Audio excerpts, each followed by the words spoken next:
কয়েক বছর আগে একটি অ্যাক্সিডেন্টে মেয়েটির 2 পা প্যারালাইজড হয়ে যায়। তার হাঁটা চলার একমাত্র অবলম্বন হচ্ছে হুইল চেয়ার। মেয়েটির নাম ইমসোল। তার মা সবসময় তার পাশে থাকলেও সে চায় এই অস্বস্তিকর জীবনের ইতি টানতে। ওইদিকে আজকে প্রথমবারের মতো শুরু হতে যাচ্ছে 4 জন মেম্বারের এক্লিপস নামক একটি কে পপ ব্যান্ড। এই ব্যান্ডের মেইন ভোকালিস্ট বা গায়ক হচ্ছে সিওনজে। তারা এক রেডিও চ্যানেলের মাধ্যমে নিজেদের অ্যানাউন্সমেন্ট করবে। সেই রেডিও চ্যানেলে একটি গেমের আয়োজন করা হয়। গেমের নিয়ম হচ্ছে র্যান্ডম কয়েকজনকে ফোন করে কিছু উপহার দেয়া এবং এক্লিপস ব্যান্ড সম্পর্কে জানানো। তো ভাগ্যক্রমে তাদের দ্বিতীয় ফোন কলটি চলে আসে ইমসুলের কাছে। তারা ইমসুলকে বলে, আপনি হচ্ছেন আমাদের দ্বিতীয় ভাগ্যবান বিজয়ী। আজকের আবহাওয়াটা খুবই রৌদ্রোজ্জ্বল, আপনার উচিত বাহির থেকে হেঁটে আসা। তাই উপহার হিসেবে আপনাকে একজোড়া জুতো অথবা একটি সাইকেল গিফট করা হবে। এই শুনে ইমসুল প্রচন্ড রেগে যায়। সে বলে, হাঁটা চলার ক্ষমতা হারানোর পর থেকে আমার বেঁচে থাকার ইচ্ছেটাই মরে গিয়েছে। এই বলে সে মোবাইল ফোনটা ছুঁড়ে ফেলে দেয়। তখন সিওন বলতে শুরু করে, বেঁচে থাকাটাই অনেক বড় এক প্রাপ্তি। তোমার কাছের মানুষগুলো চায় তুমি সব সময় বেঁচে থাকো, তাই অনেক দিন বাঁচতে হবে। এই শুনে ইমসুল রিয়েলাইজ করে তার মা সমস্ত কাজকর্ম রেখে সব সময় তার পাশেই বসে থাকে। তার পরিবার তাকে প্রচন্ড ভালোবাসে, তাই পরিবারের জন্য হলেও তাকে বেঁচে থাকতে হবে। এরপর 5 বছর কেটে যায়। এখন ইমসুলের বয়স প্রায় 30 বছর। আর ওই দিনের পর থেকে সে এক্লিপস ব্যান্ডের একজন বিগ ফ্যান হয়ে গিয়েছে, বিশেষ করে সিওনের। তার রুমের প্রতিটা জায়গায় সিওনের পোস্টার দিয়ে ভরে রেখেছে। সকালবেলা ফোনের অ্যালার্মে তার ঘুম ভাঙে। আজকে তার অনেকগুলো কাজ আছে। বর্তমানে সে একজন ভিডিও এডিটর। তার ক্লায়েন্ট হচ্ছে একজন জ্যোতিষী। মহিলাটি সোশ্যাল মিডিয়াতে ভিডিও আপলোড করে থাকে এবং সেই মহিলাকে একটি ভিডিও এডিট করে দিতে হবে। এরপর সে যাবে সিওনের কনসার্ট দেখতে। এটা হচ্ছে এক্লিপস ব্যান্ডের প্রথম কনসার্ট, তাই কোনোভাবেই মিস করা যাবে না। এরপর যেতে হবে ইন্টারভিউ দিতে। সে এক মুভি স্টুডিওতে অ্যাসিস্ট্যান্ট ভিডিও এডিটর হিসেবে অ্যাপ্লাই করেছিল। শিডিউল চেক করে যখন উঠতে যাবে তখন তার নানুকে দেখে ভয় পেয়ে যায়, কারণ তিনি লিপস্টিক নিয়ে তার মুখের কাছে বসেছিল। তখন সে লক্ষ্য করে তার পছন্দের ঘড়িটা বক্সের মধ্যে নেই। তার নানু হাতে পরে বসে আছে। এই দেখে সে ঘড়িটা দিতে বললে তিনি বাচ্চাদের মতো আচরণ করে আর ইমসুলকে উল্টাপাল্টা নামে ডাকে। ইমসুল তার মাকে বলে, এই ঘড়িটা সিওনের। আমি এক অকশন থেকে অনেক টাকা দিয়ে এটা কিনেছিলাম, আর এটা ভেঙে গেলে আমি মরেই যাব। এই শুনে ইমসুলের মা তাকে বুঝিয়ে শুনিয়ে ঘড়িটা উদ্ধার করে দেয়। অর্থাৎ তার নানুর মানসিক রোগ আছে, যে কারণে সে ছোট বাচ্চাদের মতো আচরণ করে। তখন ইমসুলের ভাই অফিস থেকে বাড়ি ফিরে। সে জানায় তার বস খুবই খারাপ একজন লোক, তাকে দিন রাত 24 ঘন্টা কাজ করায়। তারপর ইমসুল তার ভিডিও এডিটের কাজ শেষ করে। এরপর তার প্রয়োজনীয় জিনিসপত্র নিয়ে নেয় এবং সিওনের পোস্টারকে বিদায় জানিয়ে বেরিয়ে পড়ে কনসার্ট দেখার উদ্দেশ্যে। তার বেস্ট ফ্রেন্ড হিউনজু তাকে কনসার্ট পর্যন্ত এগিয়ে দিবে, আবার কনসার্ট শেষে নিতে আসবে। হিউনজু বলে, আমার এক বন্ধুর বড় ভাই ছিল সিওনের ক্লাসমেট, তার স্কুল লাইফের অ্যালবামটা তোমার জন্য নিয়ে এসেছি। সেটা পেয়ে ইমসুল প্রচন্ড খুশি হয়। ইমসুল বলে, স্কুল লাইফে সিওন আমাদের সামনের বিল্ডিং এ থেকেছিল, কিন্তু এমন একটা হ্যান্ডসাম ছেলেকে কেন আমি নোটিস করিনি। হিউনজু বলে, এর কারণ তুমি তখন টাইসং এর ফ্যান ছিলে আর সব সময় তার পেছনেই পড়ে থাকতে। অর্থাৎ স্কুল লাইফে ইমসুল আর সিওন প্রতিবেশী থাকলেও ইমসুল তাকে চিনত না। তবে সে সিওনের ফ্যান হয়েছে গত 5 বছর আগে থেকে, যেদিন সিওন তাকে ফোন করে মোটিভেট করেছিল। ইমসুল বলে, এই অ্যালবামে টাইসং এর ছবি নেই কেন? হিউনজু জানায় এই ছবিগুলো তারা ফেয়ারওয়েলের দিন তুলেছিল, কিন্তু টাইসংকে তার আগেই স্কুল থেকে বের করে দেওয়া হয়েছিল মারপিট করার অপরাধে। এরপর সে কনসার্টে এলে তাদের ফ্যান গ্রুপের এক মেম্বারের সাথে দেখা হয়। তারা বিভিন্ন স্টল ঘুরে দেখে, সিওনের পোস্টারের সাথে ছবি তোলে। ওইদিকে এক্লিপস ব্যান্ডের সিইও বা বস মিস্টার কিম জংকে দেখানো হয়। মিস্টার কিম জং সর্বপ্রথম তাদের 4 জনকে নিয়ে এই ব্যান্ডটা শুরু করেছিল, আর বিগত 5 বছর পরিশ্রম করার পর বর্তমানে তাদের ব্যান্ড খুবই জনপ্রিয় হয়ে উঠেছে। আর এই পর্যন্ত এসে সিওন চাইছে রিটায়ার করতে, এমনকি কয়েকটা মুভির অফারও সে রিজেক্ট করেছে। কিম জং জানায়, তুমি চাইলে ব্রেক নিতে পারো, কিন্তু রিটায়ার করা যাবে না, কারণ বিভিন্ন প্রোগ্রাম এবং কনসার্টের সাথে আমরা চুক্তিবদ্ধ হয়ে আছি। এই নিয়ে তাদের ঝগড়া শুরু হয়। অপরদিকে ইমসুলকে ফোন করে জানানো হয় ভিডিও এডিটরের জবের জন্য ইন্টারভিউ দিতে এখনই যেতে হবে। তাই সে ওই অফিসে চলে আসে। অফিসের এডিটিং রুমটা ছিল 2য় তলায়, আর হুইল চেয়ার নিয়ে উপরে ওঠার কোনো সুযোগ ছিল না। এই জন্য তাকে রিজেক্ট করে দেওয়া হয়। তবে সে মন খারাপ না করে কনসার্টের উদ্দেশ্যে রওনা হয়, কিন্তু তার বাস জ্যামে আটকে পড়ে। ওইদিকে তাদের ফ্যান গ্রুপের মেম্বাররা টেক্সট করে কিছুক্ষণের মধ্যেই কনসার্টের ডোর ক্লোজ করে দেওয়া হবে, তাই সে যেন দ্রুত চলে আসে। তবে সে এসে দেখে ডোর ক্লোজ হয়ে গিয়েছে। তাই একজন স্টাফকে অনেক রিকোয়েস্ট করে রাজি করিয়ে ফেলে, কিন্তু টিকিটটা খুঁজে পাচ্ছিল না। তার মনে পড়ে বাসে উঠে মানিব্যাগ নেওয়ার সময় টিকিটটা পড়ে গিয়েছে। তাই আর কোনো উপায় না থাকায় সেখানে বসেই শুনতে থাকে। সিওন তার পছন্দের গানটা গাইছিল। গানের কথাগুলো ছিল এরকম, তুমি আমার জীবনে এসেছিলে গ্রীষ্মের হঠাৎ বৃষ্টির মতো। বৃষ্টি কিছুক্ষণ পরেই থেমে গিয়েছিল, তবে তুমি হৃদয়ে রয়ে গেলে আজীবন। কনসার্ট শেষে তার টিমের গিটারিস্ট হিয়ং, যে ছিল তার ছোটবেলার বন্ধু, সে তার উপর প্রচন্ড রেগে যায়, কারণ সিওন রিটায়ার করবে এটা সে মেনে নিতে পারছিল না। সবকিছু মিলিয়ে সিওন খুব ভেঙে পড়েছিল। ওইদিকে কনসার্ট থেকে বেরোনোর সময় ধাক্কা লেগে ইমসুলের মোবাইল ফোনটা ভেঙে যায় এবং তার বেস্ট ফ্রেন্ড হিউনজো আসতে লেট করছিল, তাই একাই রওনা হয় বাড়ির দিকে। তবে কিছু দূর আসতেই তার হুইল চেয়ারের চার্জ শেষ হয়ে যায়। সে বলে আজকের দিনটা খুবই খারাপ যাচ্ছে, চাকরি থেকে রিজেক্ট হওয়ার পর কনসার্টেও ঢুকতে পারলাম না, আর এখন এই তীব্র শীতের মধ্যে রাস্তায় দাঁড়িয়ে থাকতে হচ্ছে। তখন সিওন সেদিক দিয়ে যাচ্ছিল, মেয়েটাকে দাঁড়িয়ে থাকতে দেখে সে গাড়ি থামায়। গাড়ি থেকে নেমে তার সামনে চলে আসে। সিওনকে দেখে সে হতবাক হয়ে যায়। তার কিছুতেই বিশ্বাস হচ্ছিল না তার পছন্দের কেপপ আইডল তার সামনে দাঁড়িয়ে আছে। সিওন দেখে সে ঠান্ডায় কাঁপছে। এই দেখে হাত গরম করার জন্য তার হ্যান্ড ওয়ার্মারটা তাকে দিয়ে দেয়। এতে সে খুশিতে কান্না করে দেয়। সিওন বলে এমন কিছু বলিনি যে কান্না করতে হবে, আর মনে হয় তুমি আমার বেশ বড় একজন ফ্যান, কারণ তোমার মাথার নেম প্লেটে লেখা আছে টেক সিওনজে অ্যান্ড রান, অর্থাৎ সিওনজেকে উঠাও আর পালিয়ে যাও। বিষয়টা খুবই ফানি। ইমসুল বলে এটা হচ্ছে আমার ফ্যান ক্লাবের ইউজার নেম, আর তোমাকে ধন্যবাদ, তোমার কারণেই আমি নতুন করে বাঁচতে শিখেছি। সিওন বলে চলো তোমাকে বাড়ি পর্যন্ত এগিয়ে দিব, কিন্তু তখনই হিউনজু চলে আসে। ইমসুল বলে আমার বন্ধু এসে পড়েছে। এরপর সিওন তার ছাতাটাও তাকে দিয়ে দেয়। এর বিনিময়ে সে তাকে কিছু ক্যান্ডি গিফট করে। তারপর দেখা যায় সিওনও ঠিক ততটাই খুশি ছিল ক্যান্ডিগুলো পেয়ে। এরপর বাড়িতে ফিরে সে ওই ছাতাটা এবং হ্যান্ড ওয়ার্মারটা যত্ন করে রেখে দেয়। হঠাৎ লক্ষ্য করে ঘড়িটা অদ্ভুতভাবে জ্বলে উঠেছে। এই দেখে সে ঘড়িটা হাতে পরে নেয়। এরপর তাদের ফ্যান গ্রুপে আজকের কনসার্টের কিছু ছবি আপলোড করা হয়। একটা ছবিতে সিওনের বুকের তিল দেখা যাচ্ছিল। ইমসুল মনে মনে বলে সবাইকে এসব দেখিয়ে বেড়ানো মোটেও উচিত নয়। এদিকে হোটেল রুমে সিওন কিছু একটা নিয়ে খুব চিন্তিত ছিল। তার টেবিলে পড়েছিল অনেক অনেক ঔষধ, আরো ছিল ইমসুলের দেয়া সেই ক্যান্ডির বাক্সটা। তার বস মিস্টার কিম জং তাকে কল করেই যাচ্ছিল, কিন্তু সে ফোন রিসিভ করছিল না। এর কিছুক্ষণ পর কেউ তার দরজায় কলিং বেল বাজায়, কিন্তু এতেও তার কোনো রিয়াকশন ছিল না। ওইদিকে হোটেলের একজন স্টাফ আরেকজনকে বলছিল সে একটু আগেই সিওনকে দেখেছে। অন্যজন বলে তাকে সামনাসামনি দেখতে কেমন, নিশ্চয়ই অনেক টল অ্যান্ড হ্যান্ডসাম। তাদের এই কথার মাঝেই সেই বহুতল ভবন থেকে কেউ একজন সুইমিং পুলে পড়ে যায়, আর সেটা ছিল সিওন। এরপর ফ্যান গ্রুপে এই বিষয়টা নিয়ে তোলপাড় শুরু হয়। টেক্সটের শব্দে ইমসুলের ঘুম ভাঙে, যেখানে লেখা ছিল সিওন কিছুক্ষণ আগে সুইসাইড করেছে। এরপর একটা ভিডিওতে দেখা যায় তার শ্বাস প্রশ্বাস বন্ধ হয়ে গিয়েছে এবং তাকে হসপিটালে নিয়ে যাওয়া হচ্ছে। এই দেখে ইমসুল বেরিয়ে পড়ে তাকে দেখার জন্য, কিন্তু একটা ছোট অ্যাক্সিডেন্টে তার হাতের ঘড়িটা জলাশয়ে পড়ে যায়। সেটা উদ্ধার করার জন্য সেই জলাশয়ে নেমে পড়ে। ঘড়িটা নিয়ে যখন উঠতে যাবে তখন বিলবোর্ডে লেখা আসে ডিপ্রেশনের কারণে সুইসাইড করেছে কেপপ আইডল সিওনজে। এই দেখে ওয়েবসাইটে সার্চ করেও একই নিউজ দেখতে পায়। এতে সে প্রচন্ড ভেঙে পড়ে, আর ভুলবশত ঘড়ির বাটনে চাপ লাগতেই সে হতবাক হয়ে যায়। দেখতে পায় চারপাশের সবকিছু স্থির হয়ে গিয়েছে। মনে হচ্ছে পুরো পৃথিবীটা যেন ওলট পালট হয়ে যাচ্ছে। এরপর সে চোখ খুলতেই দেখে তার ছোটবেলার ক্লাস টিচার তার সামনে দাঁড়িয়ে আছে। সে তাকে মেরে ঘুম থেকে উঠায় আর বলে এটা তোমার বেডরুম নয়, এটা ক্লাসরুম। এখানে মন চাইলেই ঘুমানো যায় না, তাই শাস্তি হিসেবে পুরো ক্লাসে দাঁড়িয়ে থাকবে। ইমসুল দেখে সে নিজের পায়ে দাঁড়াতে পারছে। সে রয়েছে তার 15 বছর অতীতের সেই স্কুলে, যেখানে জীবনের সুন্দরতম মুহূর্তগুলো সে কাটিয়েছিল। তাদের স্কুলের সামনেই ছিল বয়েজ স্কুল, সেখানেই লেখাপড়া করত সিওন। সে আর কিছু না ভেবে দৌড়ে বেরিয়ে যায় সিওনকে দেখার জন্য। তখন সিওন সুইমিং প্র্যাকটিস করছিল অলিম্পিক গেমসে অংশগ্রহণ করার জন্য। ইমসুল সে সুইমিং ট্রেনিং সেন্টারে চলে আসে, আর সেখানে সিওনকে দেখতে পায়। তাকে দেখতে পেয়ে দৌড়ে গিয়ে জড়িয়ে ধরে আর বলে হয়তোবা তুমি অসহ্য মানসিক যন্ত্রণায় ছিলে, কারোর সাথে শেয়ার করতে পারোনি, আর এই জন্যই এভাবে চলে গেলে, কিন্তু আমি তোমাকে প্রচন্ড ভালোবাসি। তখন গার্ডরা এসে তাকে ধরে বের করে দেয়, তাই উপায় না থাকায় সে চলে আসে। পকেট চেক করে দেখে সেই ঘড়িটা তার পকেটেই আছে। তখন তার সেই জ্যোতিষী ক্লায়েন্টের একটা কথা মনে পড়ে। সে বলেছিল মানুষ মৃত্যুর পরে একটা ব্রিজ পাড়ি দিয়ে অন্য জগতে চলে যায়, আর এখন সেও হয়তো মারা গিয়েছে, মরে গিয়ে এই জগতে চলে এসেছে। এই ভেবে সেখানকার ব্রিজের কাছে বসে কান্না করছিল। তখন সিওন ওই দিক দিয়ে যাচ্ছিল। সে দেখে মেয়েটা চুপ হয়ে বসে রয়েছে, কোনো সারা শব্দ নেই। তাকে নাড়া দিতেই সে মাটিতে শুয়ে পড়ে। এরপর বলে ওঠে মনে হয় আমি এখনো মারা যাইনি, তবে এই ব্রিজটা পার হলে আমরা মারা যাব, তাই কিছুতেই এই ব্রিজ দিয়ে যেতে পারবে না। সিওন বলে আমার বাড়ি এই দিকে, আমাকে এই ব্রিজ দিয়েই যেতে হবে। সিওন তার ঘড়িটা দেখে বলে এমন একটা ঘড়ি আমারও আছে।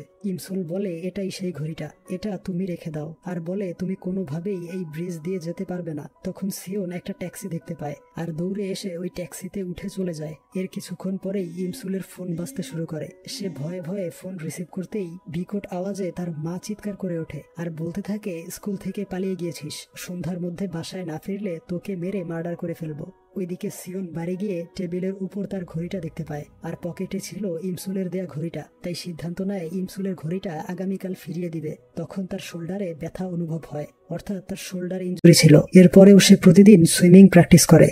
অপরদিকে ইমসুল তার সেই গ্রামের বাড়ির সামনে চলে আসে। বাড়ির নিচতলায় ছিল একটা সিডি ডিভিডির দোকান।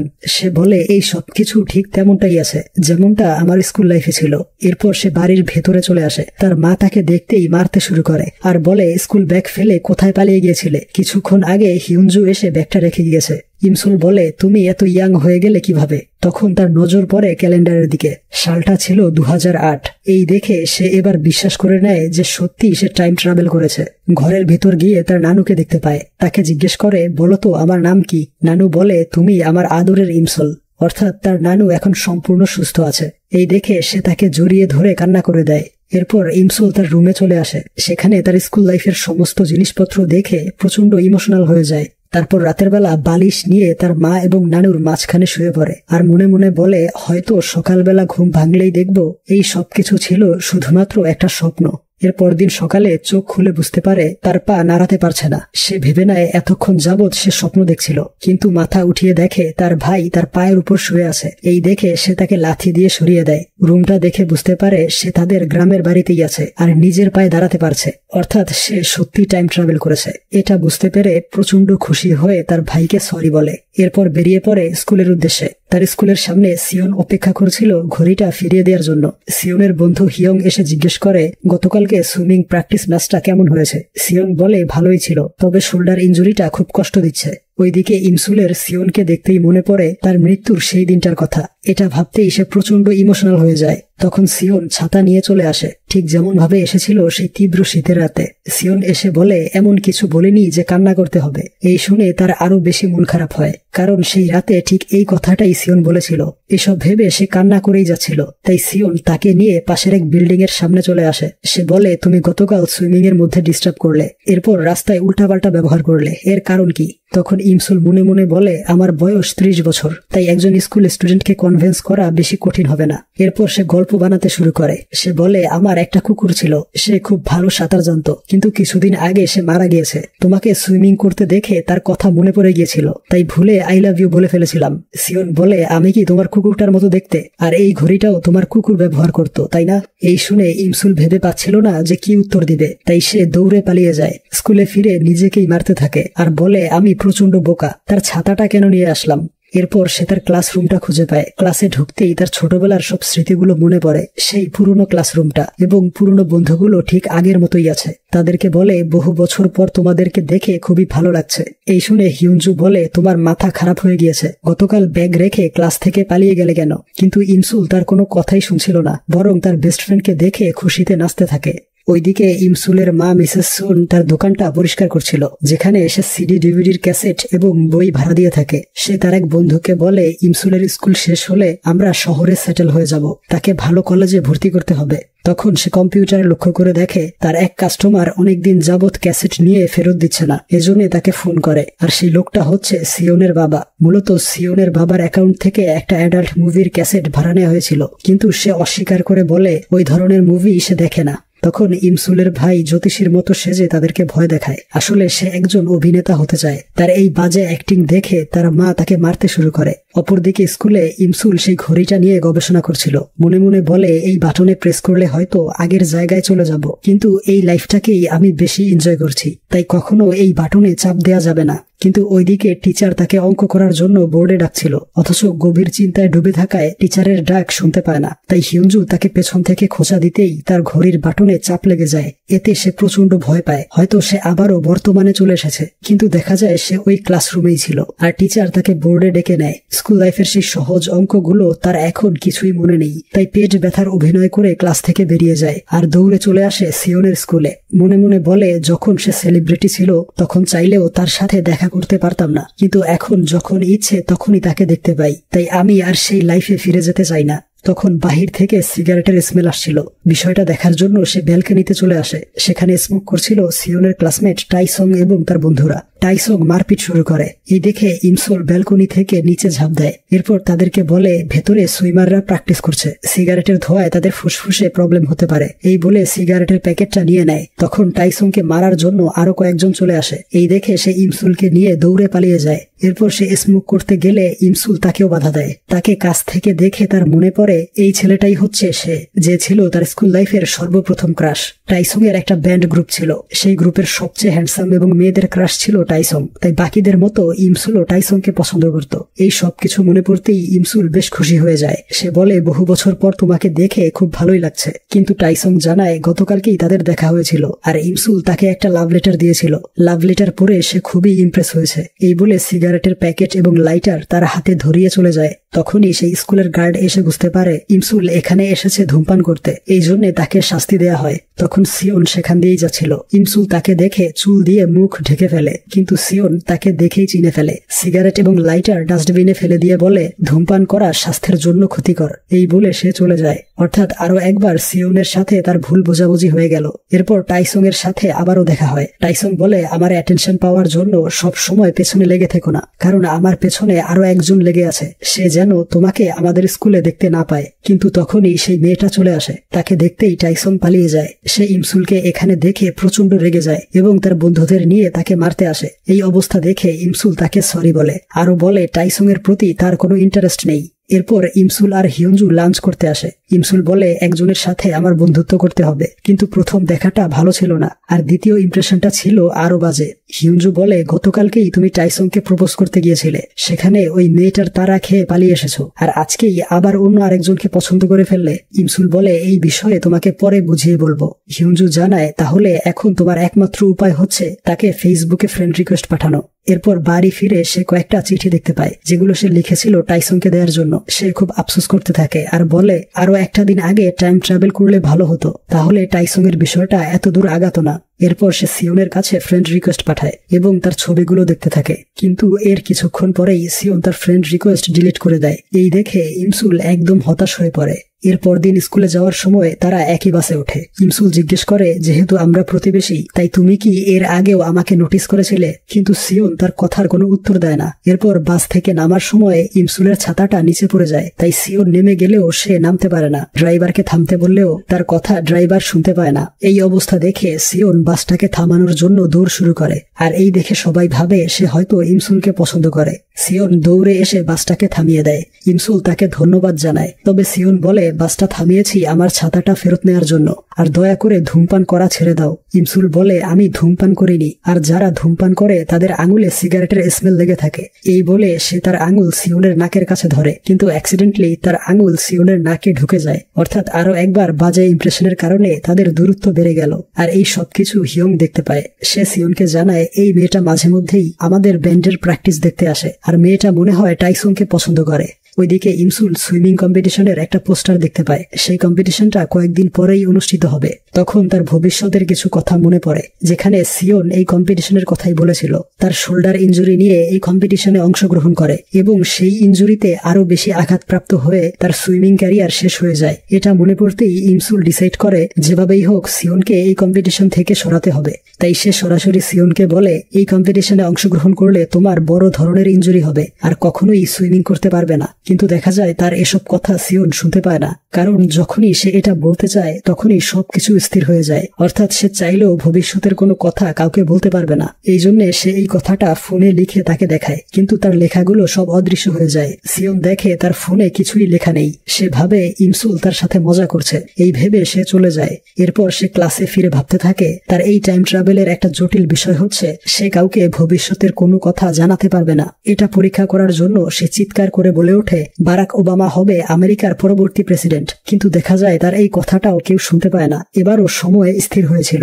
অপরদিকে কিম নামের একটা ছেলে, যে হচ্ছে সিওনের ক্লাসমেট এবং তার সুইমিং কম্পিটিশনের প্রতিদ্বন্দ্বী, সে বলে তোমার তো কিছুদিন আগেই শোল্ডার ইনজুরি হয়েছিল, তোমার উচিত এই কম্পিটিশনে অংশগ্রহণ না করা। আবারও ইনজুর্ড হয়ে গেলে আর কখনোই সুইমিং করতে পারবে না। এর উত্তরে সিওন বলে এত দ্রুত সুস্থ হতে দেখে তুমি হয়তো ভয় পেয়ে গিয়েছো, কারণ এবারও তুমি জিততে পারবে না। ওইদিকে ইমসুলের মা সিওনের বাবাকে ডেকে জিজ্ঞেস করে আপনি একটা অ্যাডাল্ট মুভি ভাড়া নিয়েছিলেন, কিন্তু এখনো ফিরিয়ে দিচ্ছেন না। সিওনের বাবা বলে, ওই ধরনের মুভি দেখার কোনো ইচ্ছে আমার নেই, আমি কেন সেটা ভাড়া নিতে যাব।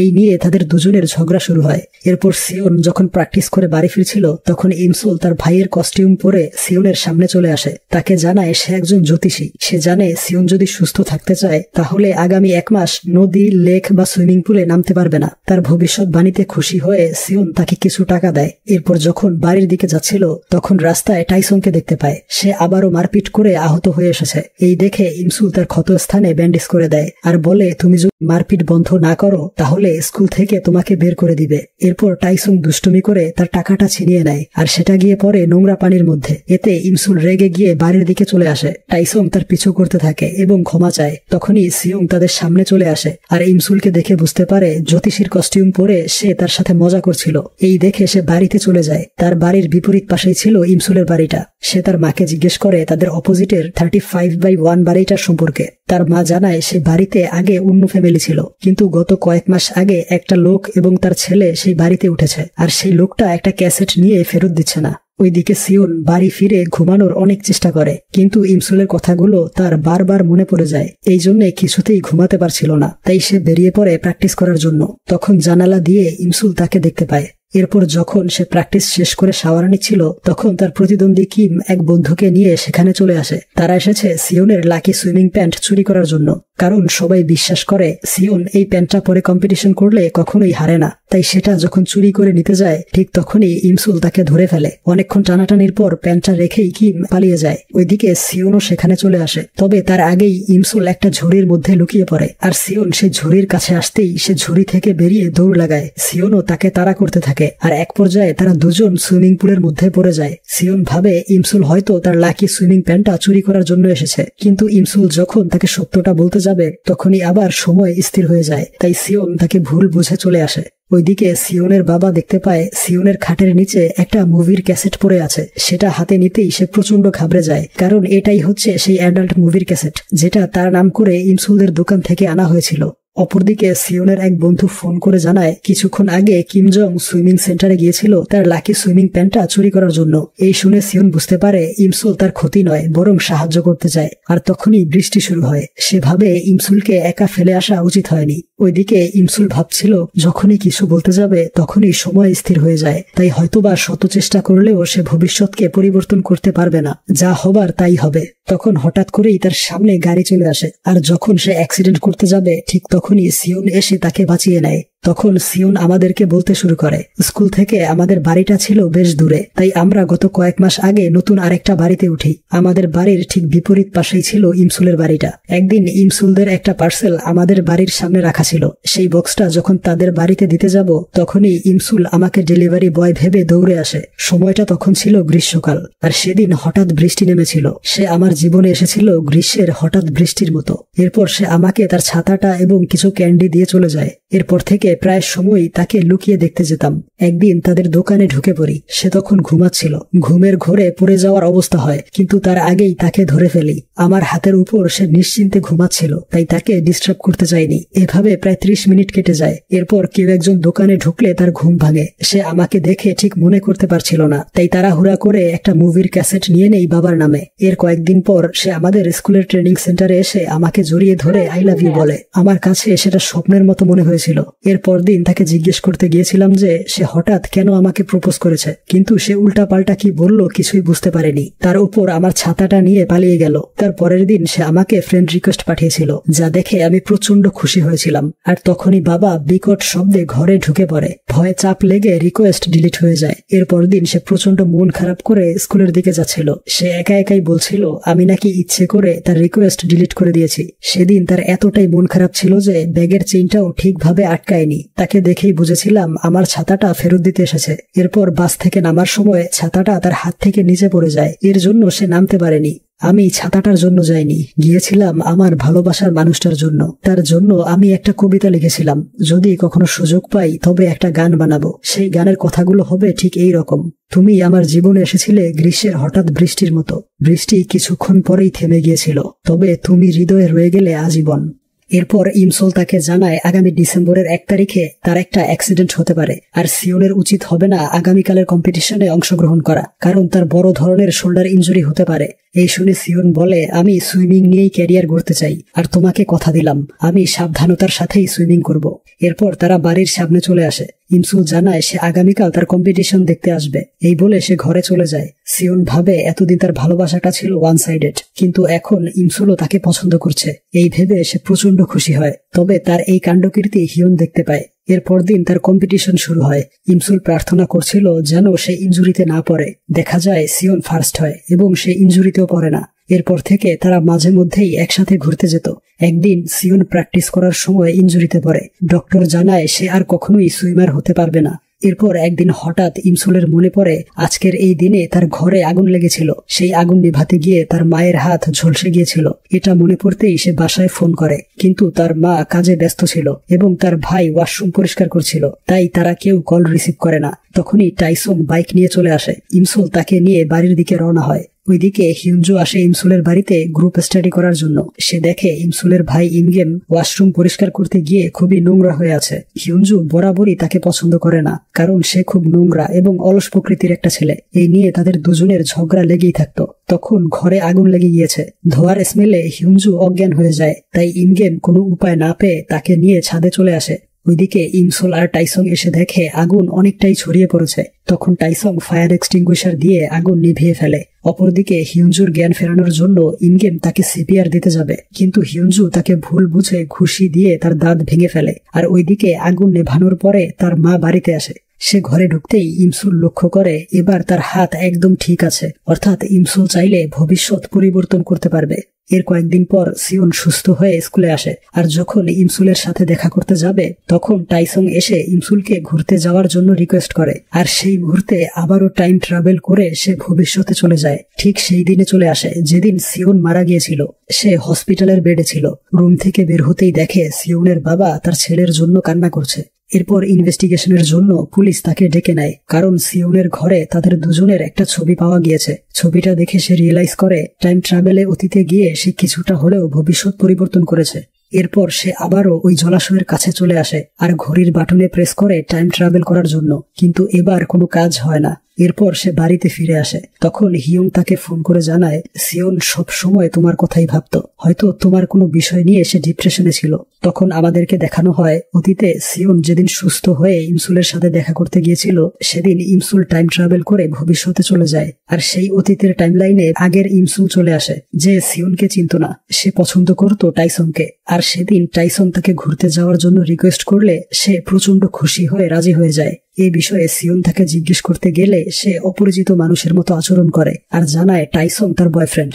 এতে সিওন প্রচন্ড কষ্ট পায় এবং এই টাইমলাইনে সে সিওনকে ভুলতে না পেরে সুইসাইড করেছে। এই সবকিছু বুঝতে পেরে ইমসুল ভাবে যে করেই হোক তাকে আবারও অতীতে ফিরে যেতে হবে। এবার ঘড়ির বাটনে প্রেস করতেই সে অতীতে চলে আসে। বুঝতে পারে এখানে প্রায় 10 দিন কেটে গেছে আর বিগত 10 দিনে আগের ইমসুল সিওনের সাথে খুবই বাজে ব্যবহার করেছে। তাই সে ক্ষমা চাওয়ার জন্য গেলে তাকে দেখে সিওন প্রচন্ড রেগে যায়। এরপর দিন সে হিয়ং এর কাছে যায়। তাকে বলে ভবিষ্যতে সিওনের মানসিক অবস্থা ভালো নাও থাকতে পারে, তাই সব সময় তার সাথেই থাকবে এবং মোটিভেট করবে। আর তোমাদের এই ব্যান্ড একদিন খুব জনপ্রিয় হবে, তাই যা কিছুই হয়ে যাক কখনোই মিউজিক ছেড়ে দিবে না। ইমসুলের এই অদ্ভুত কথাবার্তা সে কিছুই বুঝতে পারে না। ওইদিকে ইমগের মুভির অডিশন দিতে যায়। তাকে এক ডেন্টিস্ট বা দাঁতের ডাক্তারের ক্যারেক্টার দেওয়া হয়েছে, কিন্তু শুটিং এর মধ্যেই তার নকল দাঁত খুলে যায়। এই জন্য তাকে বের করে দেওয়া হয়।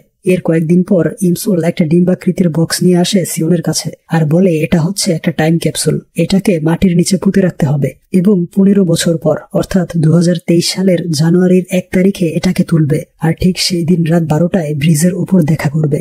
এর ভেতর কিছু মূল্যবান জিনিস রয়েছে যেটা ওই সময় তোমার কাজে লাগবে। এরপর দিন টাইসং সিওনকে জানায় সে যেন ইমসুলের থেকে দূরে থাকে, কারণ ইমসুল শুধুই তার।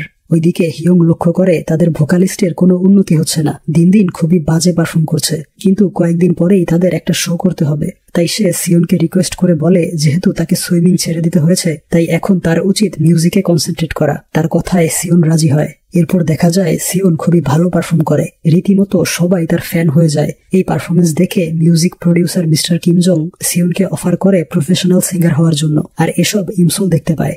বাড়ি ফিরে এসে সিওনকে রিকোয়েস্ট করে সে যেন কিমজং এর সাথে কন্ট্রাক্ট না করে। অর্থাৎ ইমসুল ভেবেছে সিওনকে বাঁচিয়ে রাখতে হলে যে করেই হোক ভবিষ্যৎ পরিবর্তন করতে হবে। ভবিষ্যতে তার মৃত্যুর পেছনে কিমজং জড়িত থাকতে পারে। এরপর বাড়ি ফিরে ইমসুলের কিছু স্মৃতি মনে পড়ে। প্রথমে যখন সে সিওনের ফ্যান ছিল, তখন একদিন সিওন এক অনুষ্ঠানে বলেছিল সে একটা মেয়েকে খুব পছন্দ করত। মেয়েটা হলুদ রঙের ছাতা নিয়ে গ্রীষ্মের এক হঠাৎ বৃষ্টিতে তার সামনে এসেছিল, কিন্তু কখনোই তার ভালোবাসা প্রকাশ করতে পারেনি। এরপর একদিন ইমসুল আর সিওন বাড়ি ফিরছিল, তখন টাইসং ইমসুলের বাড়ির সামনে তার অপেক্ষায় ছিল। তাদের দুজনকে একসাথে দেখে সিওনের উপর প্রচন্ড রেগে যায়। এরপর ইমসুল সিদ্ধান্ত নেয় সে সিওনের থেকে দূরে থাকবে, তা না হলে টাইসং ভবিষ্যতে সিওনের শত্রু হয়ে যেতে পারে। অর্থাৎ ভবিষ্যৎ সিওনকে বাঁচিয়ে রাখতে হলে বর্তমানে তাকে দূরে সরে যেতে হবে। এরপর দেখা যায় ইমসুলের মায়ের একটা অপারেশন হয়। দিনের বেলা ইমসুল থাকে তার মায়ের পাশে, আর রাতে থাকে ইমগেম। সেদিন ছিল ডিসেম্বরের 1 তারিখ, অর্থাৎ আজকের এই দিনে সে অ্যাক্সিডেন্ট করে প্যারালাইজড হয়েছিল। সে ভাবে যে করেই হোক এবার অ্যাক্সিডেন্ট থেকে বাঁচতে হবে, তাই সে পুরনো স্মৃতিগুলো মনে করে। তাকে এক সাইকো কিলার কিডন্যাপ করে। এরপর সে যখন পালিয়ে আসছিল, তখন সেই লোকটা তাকে অ্যাক্সিডেন্ট করে পালিয়ে যায়। এসব মনে পড়তেই সে খুব ভয় পায়, যদি এবারও বাঁচতে না পারে তাহলে আবারও তার 2 পা হারাতে হবে। তখনই তার ভাই কল করে জানায় ফোনের চার্জারটা ভুলে বাড়িতে রেখে এসেছে। ইমসুল যেন চার্জারটা নিয়ে হসপিটালে চলে আসে, তাই সে চার্জার নিয়ে বাড়ি থেকে বের হতেই সে ট্যাক্সিটা দেখতে পায়, আর ভেতরে ছিল সেই সাইকো কিলারটা। তাকে দেখতেই সে পালানোর চেষ্টা করে, তবে এবারও তাকে কিডন্যাপ করা হয়। এর কিছুক্ষণ পর সিওন বাড়ির সামনে ইমসুলের ছাতাটা পড়ে থাকতে দেখে। তার মনে পড়ে ইমসুল তাকে বলেছিল ডিসেম্বরের 1 তারিখে তার একটা অ্যাক্সিডেন্ট হতে পারে, আর আজকেই সেই দিন। তাই সে দৌড়ে চলে যায় পুলিশ স্টেশনে। পুলিশকে ইনফর্ম করে সে নিজেই বেরিয়ে পড়ে ইমসুলকে খুঁজতে। ওইদিকে ইমসুল আগের মতো এবারও দড়ি কেটে পালিয়ে যায়, আর এবারও সেই সাইকো কিলার তার পিছু করছিল। ইমসুল সে ব্রিজটার কাছে এসে ভাবে যদি সে এবারও ব্রিজের দিকে যায় তাহলে আবারও তার একই পরিণতি হবে। তাই সে এবার অন্য রাস্তায় চলে যায়। দেখা যায় সেই দিকেই সিওন তাকে খুঁজে বেড়াচ্ছিল, আর সে ইমসুলকে দেখতেই তাকে বাঁচানোর জন্য দৌড়ে আসে। ইমসুল ক্লান্ত হয়ে রাস্তায় পড়ে যায়, আর ভাবতে থাকে সে হয়তো তার ভাগ্য পরিবর্তন করতে পারবে না। কিন্তু গাড়িটা ব্রেক করে থেমে যায়, অর্থাৎ এটা ছিল অন্য একটা গাড়ি। তার পেছনের গাড়িটা ছিল সেই সাইকো কিলারের। তাই এবার ইমসুল বেঁচে যায়। তখন সে আবারও টাইম ট্রাভেল করে। চারপাশের পরিবেশ এবং তার ড্রেস দেখে বুঝতে পারে সে এবার 600 বছর অতীতে, অর্থাৎ জোসিয়ন রাজার যুগে চলে এসেছে, আর সে হচ্ছে জোসিয়নের অগণিত দাসীর মধ্যে একজন। এই দেখে সে চিৎকার করে ওঠে, তবে কিছুক্ষণ পরেই বুঝতে পারে সে রয়েছে এক শুটিং স্পটে, আর বর্তমান সালটা হচ্ছে 2023। এই দেখে সে খুশিতে কান্না করে দেয়। তখন তার একজন কলিগ এসে জানায় এই মুভির শুটিং এর জন্য অনেক লোকের প্রয়োজন ছিল, তাই অফিসের সবাইকে শুটিং করতে নিয়ে আসা হয়েছে। আসলে তারা অভিনেতা নয়, তাদের ভুল হতেই পারে। এই বলে তাকে সান্ত্বনা দেয়, কিন্তু ইমসুল তাকে চিনতে পারছিল না। তখন তার মনে পড়ে এই লোকটাই হচ্ছে সে, যে কোম্পানিতে সে ভিডিও এডিটরের জবের জন্য গিয়েছিল, অর্থাৎ বর্তমানে সে ওই কোম্পানির একজন এমপ্লয়ি। এরপর সে মোবাইল ফোন চেক করে দেখে আজকের তারিখ হচ্ছে জানুয়ারি 1, 2023।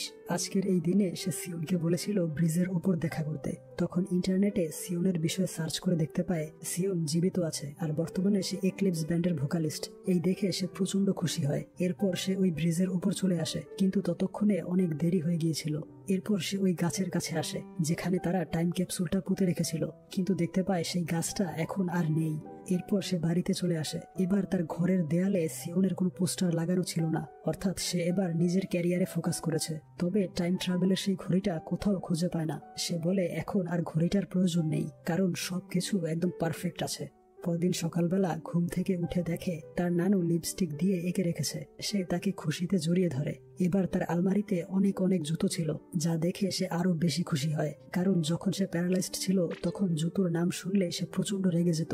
এরপর সে অফিসে চলে আসে। এবার নিজের পায়ে হেঁটে সেই সিঁড়ি দিয়ে তার রুমে চলে যায়। এরপর তার বস তাকে জানায় তাদের নেক্সট মুভির জন্য সিওনকে বাছাই করা হয়েছে, আর সিওনকে রাজি করানোর দায়িত্ব দেওয়া হয় ইমসুলের উপর। তাই ইমসুল সিওনের হোটেলের লাউঞ্জে চলে আসে। তখন হিউনজু কল করে বলে এক্ষুনি হসপিটালে আসতে, কিছুক্ষণের মধ্যেই তার ডেলিভারি হবে। এই শুনে ইমসুল জলদি বেরিয়ে পড়ে, আর অ্যাক্সিডেন্টলি সিওনকে ধাক্কা দিয়ে পানিতে ফেলে দেয়। তারা কেউ কাউকে দেখতে পায় না।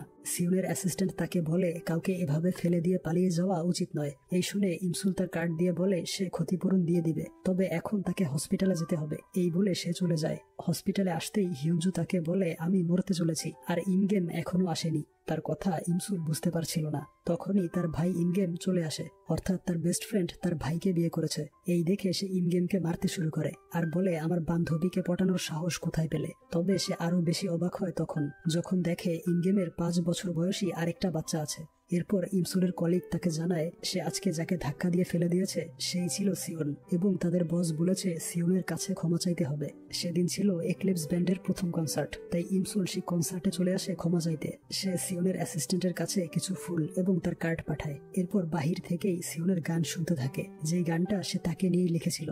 সেদিনও কনসার্ট শেষে তুষারপাত হয়। এরপর ধাক্কা লেগে তার মোবাইল ফোনটা নিচে পড়ে যায়। সে ভাবে সবকিছু আগের মতোই হচ্ছে, হয়তো এবারও সিওনকে বাঁচাতে পারবে না।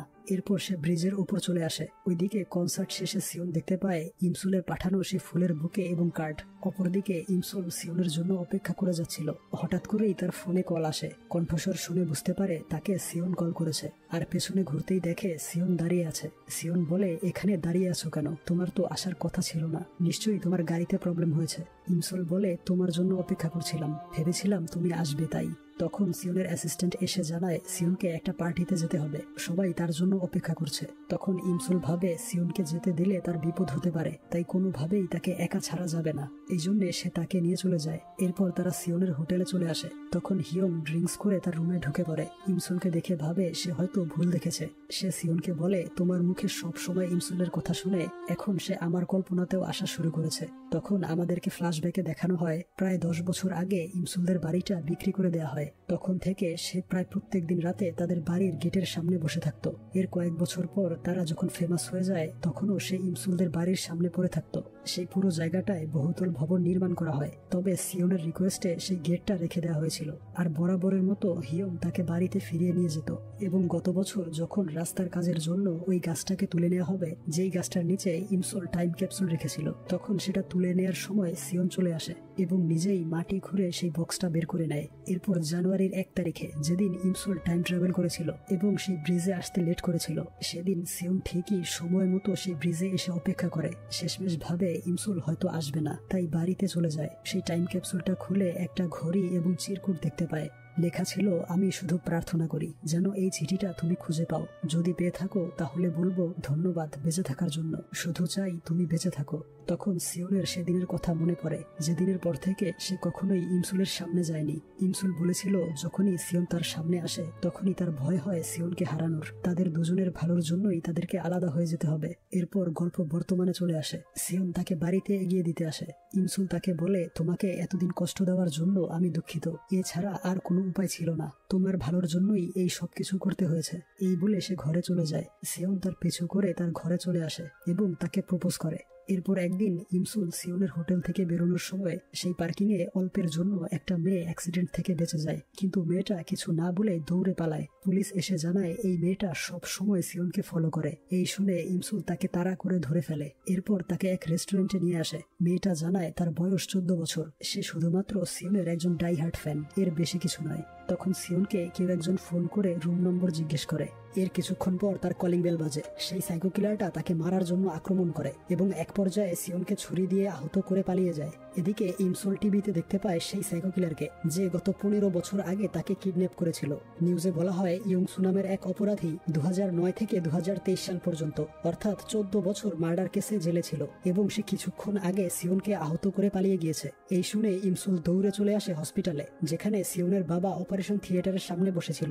এই দেখে ইমসুল ডিসাইড করে তাকে আবারও অতীতে ফিরে যেতে হবে। অতীতে গিয়ে ইয়ংসু নামের সেই সাইকো কিলারকে থামাতে পারলে লোকটা ভবিষ্যতে সিওনের ক্ষতি করতে পারবে না। এই ভেবে সে সিওনের ওই টাইম ট্রাভেল ঘড়িটা খোঁজার জন্য সিওনের হোটেলে চলে আসে, কিন্তু কোথাও খুঁজে পায় না। তখন হিয়ক সেখানে আসলে ইমসুল তাকে সেই ঘড়িটার বিষয়ে জিজ্ঞেস করে। হিয়ক বলে সিওন হয়তো বাঁচবে না, আর এমন একটা খারাপ সময়ে তুমি তার ঘড়ির পেছনে পড়ে রয়েছো, যদিও সেই ঘড়িটা সিওন হারিয়ে ফেলেছিল স্কুল লাইফে। এই শুনে ইমসুল একদম ভেঙে পড়ে। এত চেষ্টার পরেও হয়তোবা সিওনকে বাঁচাতে পারবে না। এরপর ইমসুল বাড়িতে ফিরলে নিউজে শুনতে পায় পুলিশ জানিয়েছে 2009 সালের দিকে সিওন ওই সাইকো কিলার ইয়ংসুকে পুলিশে ধরিয়ে দিয়েছিল। তাই হয়তো ইয়ংসু তার প্রতিশোধ নেয়ার জন্যই সিওনকে আক্রমণ করেছে।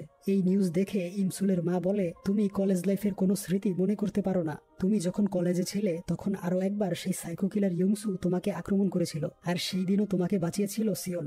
সেই ইয়ংসুকে পুলিশে ধরিয়ে দেওয়ার কারণে আজ তার এই অবস্থা।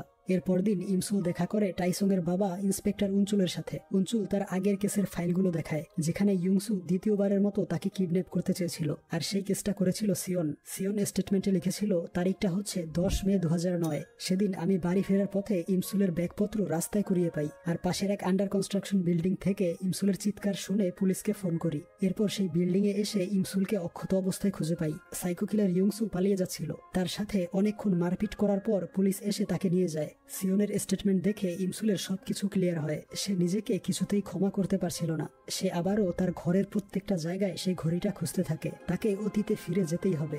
তখন তার নানুর হাতে ঘড়িটা দেখতে পায়। তার নানু বলে, আমি তোমার ঘড়িটা যত্ন করে রেখেছি। সে ঘড়িটা নিয়ে হসপিটালে চলে আসে। সিওনের এই মুমূর্ষ অবস্থা দেখে কান্নায় ভেঙে পড়ে। তখন সে ঘড়ির বাটনে প্রেস করতেই আবারও টাইম ট্রাভেল করে। এবার চলে আসে কলেজ লাইফে। ভালো করে তাকিয়ে দেখে সে উঠে বসে আছে কলেজের এক বিশাল স্ট্যাচুর উপরে। হিউনজু তাকে সাবধানে নেমে আসতে বলে, কিন্তু সে স্লিপ করে পড়ে যাচ্ছিল। তখনই সিওন এসে তাকে ধরে ফেলে, আর ইমসুল কিছু না বলেই দৌড়ে পালিয়ে যায়। এরপর সে হিউনজুকে জিজ্ঞেস করে সিওন এখানে কি করছে। হিউনজু জানায় সিওন আর ইমগেম ফিজিক্যাল এডুকেশন ডিপার্টমেন্টে ভর্তি হয়েছে তাদের কলেজে। এই বলে একটা ব্যাগ তাকে বাড়িতে নিয়ে যেতে বলে। এরপর ইমসুল লক্ষ্য করে আজকের তারিখ হচ্ছে 17 মার্চ 2009, অর্থাৎ আগামী 2 মাস পর সাইকো কিলার ইয়ংসু তাকে কিডন্যাপ করতে আসবে। এই ভেবে সে চলে আসে পুলিশ স্টেশনে। অফিসারকে জানায় বেশ কিছুদিন আগে সে কিডন্যাপ হয়েছিল। পালিয়ে আসার সময় কিডন্যাপারের গাড়ির চাবি নিয়ে এসেছে, আর সেই লোকটাই তাকে আবারও কিডন্যাপ করতে পারে। অফিসার জানায় খুব শীঘ্রই ইনভেস্টিগেট করে কিডন্যাপারকে অ্যারেস্ট করা হবে। দেখা যায় সেই অফিসার তাকে একটা সেফটি কিট উপহার দেয়, যেখানে লাঠি, পিপার স্প্রে, স্টেনগান সহ বিভিন্ন সরঞ্জাম ছিল আত্মরক্ষার জন্য। সে দেখে এক লোক বাচ্চা ছেলের টাকা ছিনিয়ে নিচ্ছে। সে লাঠি নিয়ে তাকে আক্রমণ করে। তবে দেখা যায় সেই লোকটা ছিল টাইসং। সে টাকা ছিনিয়ে নিচ্ছে না, বরং এই ছেলেটার টাকা হারিয়ে গিয়েছিল, সে উদ্ধার করে দিয়েছে। ছেলেটা তাকে ধন্যবাদ জানিয়ে চলে যায়। এরপর তারা রেস্টুরেন্টে আসে। ইমসুল বলে, তুমি নিজ হাতে তোমার লাইফ ধ্বংস করেছ। তোমার উচিত ছিল পড়াশোনা করে গ্রাজুয়েশন কমপ্লিট করা। তুমি চাইলে ভালো একজন পুলিশ অফিসার হতে পারতে। তখন টাইসং তার গ্রাজুয়েশনের ছবি দেখায় আর জানায় সে পড়াশোনা ছেড়ে দেয়নি, গ্রাজুয়েশন কমপ্লিট করে কলেজে ভর্তি হয়েছে। এছাড়াও সে পোশাকের বিজনেস করছে। এই শুনে ইমসুল প্রচন্ড খুশি হয়ে তাকে ধন্যবাদ জানায়। এরপর টাইসং বিদায় নিয়ে চলে যায়। ওইদিকে সিওন তার বন্ধু হিয়োকের স্টুডিওতে এসে তার নিজের লেখা একটা গান প্র্যাকটিস করে, যেই গানটা সে প্রথমবার ইমসুলকে দেখার পর লিখেছিল। তখন হিয়োক এসে দেখে সিওন একটা গান লিখেছে। বুঝতে পারে গানটা ইমসুলকে নিয়ে লেখা হয়েছে। সে বলে, ইমসুল তোমাকে পছন্দ করে না, তোমার উচিত তার কাছ থেকে দূরে থাকা। তুমি চাইলে সেমিস্টার ড্রপ করে আমাদের ব্যান্ডে যোগ দিতে পারো, এতে করে তুমি তাকে ভুলে থাকতে পারবে। কিন্তু সিওন তার কোনো উত্তর না দিয়ে চলে যায়। অপরদিকে ইমসুল ভাবতে থাকে বসন্ত প্রায় শেষ হয়ে আসছে। তার হাতে হয়তো বেশি দিন বাকি নেই, হয়তো কিছুদিন পরেই তাকে আবারও ভবিষ্যতে চলে যেতে হবে। তার আগেই সাইকো কিলার ইয়ংসুকে ধরতেই হবে। তখন সিওন বাড়িতে ফিরে। ইমসুল তাকে দূর থেকে লুকিয়ে দেখে।